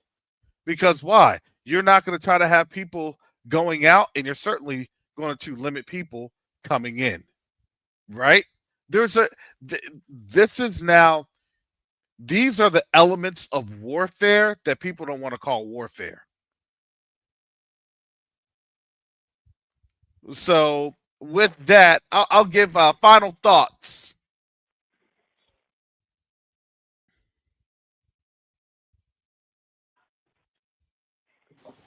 Um, I guess I'll go. Uh, I don't even know what my final thought is. I have so many raging in my head. There is no finality to it. Um, I'm glad I came on. I have missed being with the family. I have missed it. But what should my final thoughts be? Well, I I'll think let you go because I need to think this I through. think I think Otherwise, I'll ramble I on. think we have to stay plugged into the Most High and the Ruach Hakodesh, and be a Hmm. stabilizing force, because there are people who are pushing all types of narratives and trying to get our people off that. We have to be a unifying force and keep our mind on the goal, what God has told us. Find out what our assignment is. Be faithful in assignments. We know generally that the Most High is bringing the two sticks together at this time. We know that the Exodus is coming. Find out what part we play and do our job. And that's I'll land my plane with that. All right. Thank you, Minister Rick. Hallelujah. I'll put you in the back. All right. Go ahead, Sister Chantel. I know you haven't heard final thoughts in a minute. so I haven't. so that, I, that I, threw you off guard. I'm all flustered. I'm flustered. I don't even know how to give a final thought anymore. It's been such an age. It's been an age, isn't it? Um, yeah. It's funny. Like I saw what Garth said. We That's why we love anime. That is why Black people love anime because it's like the stories, and not only that. I think we love anime and we love mythology stories. And Hmm. I think the reason why is because we're probably it's like it shows more depth to. We're very spiritual people. We just are, and so we recognize, even though like the world tells us this never happened, deep down I suppose we kind of knew it always had, or it Yeah. was true. Hmm. I've even when I was a kid, um, I've always believed, what I saw in terms of the Greek mythology, and I had to because I believed what the Bible said about these gods and everything. And if we believe in the gods, and for me, it was like as a kid, I never understood how people couldn't understand that these two go hand in hand. The Most High had an issue with these gods on the earth, especially when his people started worshiping them. And then you Mhm. see the Greek mythology, you see the Egyptian mythology, you see all these other mythologies, these people talking about their different, um, their mythologies and their stories and so on and so forth, and the gods of old and stuff. And I'm like, well, these would have to be the gods that the Most High, at the time I called him God, these have to be the gods that the Most High had an issue with. Because Mhm. what else would he be talking about, you know? So for me, I just feel like I believe what the Bible says literally. I do. When the Bible says that these days are we're going to be living in the days of Noah, and we know what they were doing um, during Noah's time. Why are we shocked and shaken when we see certain things? And it's Exactly. like I feel like as if they're using AI as a red herring, Mhm. to try and make us believe like everything that we see is just AI. And I don't believe that. I believe a lot of things that we're seeing is exactly what we're seeing, So I think that we're living in the age of miracles. Mhm. And do not think for one second that even AI itself is not a form of miracle, because it is. And miracles don't always have to be righteous. Mm. Power is power. Power Mhm. is power, and it's whatever and that's, again, I say AI. Don't, it's a tool. Yes. For all that we know, the Most High could have his form of AI, artificial intelligence, or whatever. I don't know. You know, all I'm saying is that, like with everything, one thing I do know for certain is that the enemy does not create. And we know that Yeshua said, "You are of your father, the devil, and the lust of his heart you will do." We always have to have that in your mind. So when you see them doing something, always assume that they, whatever they've done or doing, or they're planning on doing, they got that from what I read in Obadiah about the stars, the fallen angels. They Mhm. got that from these entities. But where did the entities get it from? Because Mhm. they themselves don't create. They just don't. Satan doesn't create. Show me an instance, anything, where you can prove to me that yes, Satan created this. This one specific thing, Satan, he's got his stamp from the ground up. This is his. He created it. Show me that. Aside from hatred or sin, show me where he has created anything. He has not.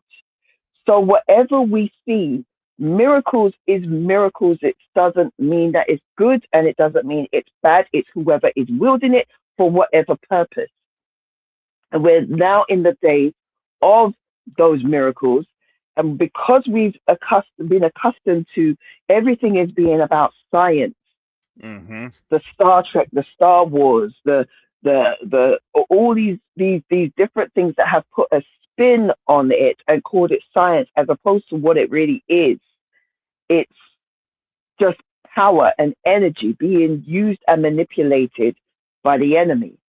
Sometimes, sometimes we may actually find that it's not always the enemy that is using, and that's where you have to have discernment, because Mhm. we know that the Most High will send his angels to minister unto us, righteous Yes. angels, not always negative. So yeah, for me, it's just, that's right. He is an imitator, not a creator, not the creator. So he Mm. doesn't create anything. So everything that we see them with, they got it from the source, from the Most High. So yeah, that's all I wanted to say. But it was. Have you got another? You doing this tomorrow? Yeah, I'm gonna be doing this for a little bit. Okay, This is pretty if good, I'm wasn't it? free, I yeah, it told was. you. I said I'm gonna I have to come missed back. this. I'm gonna have to come back to old covenant I awakenings. Yes, please. Oh my gosh, we need everybody on. Come on, man. It's like let's do a Christmas special. Bring all the kiddies. God, I need it. I need some fun in my life. We need fun again. Like Yeah, this is fun a is good going to become discussion. illegal soon. Yeah, this is a good discussion, especially while we can still do it, especially while we can still interact with one another across Yes, the water, you know, I know. until they shut everything down, you know, because And put that's us in coming. darkness like we're sitting like little mushrooms in the dark. Well, look, we didn't even I talk miss about San all of you. Francisco. We didn't even talk about San Francisco going dark this weekend. Oh my Oh, goodness. what? What happened? Yeah, What? there was like a power outage in San Francisco. Half the city was in darkness. I think that to me, these are all test runs, you I know. agree. I So agree. I agree. I yeah. agree. But I've missed. I want to call out all of your names, but Cass won't allow me. So I miss you.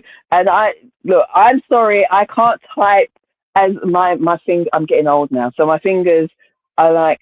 There's just so many of you guys, but I like to type out everybody's names individually. You know how much I love that because I truly believe that everybody should feel welcomed and everybody should feel like you know yeah, individually welcome.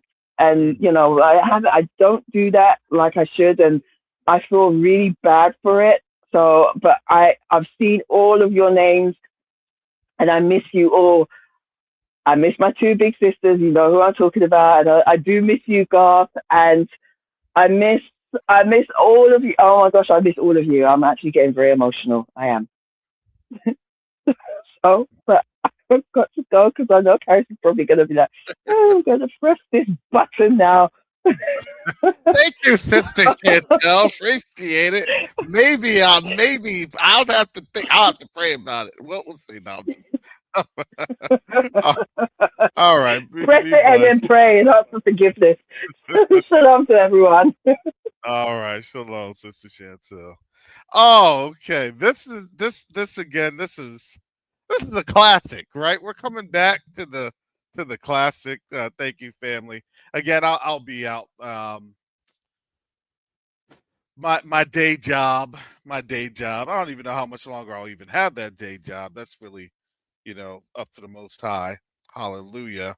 Again, please keep me up in prayer, family. It's interesting.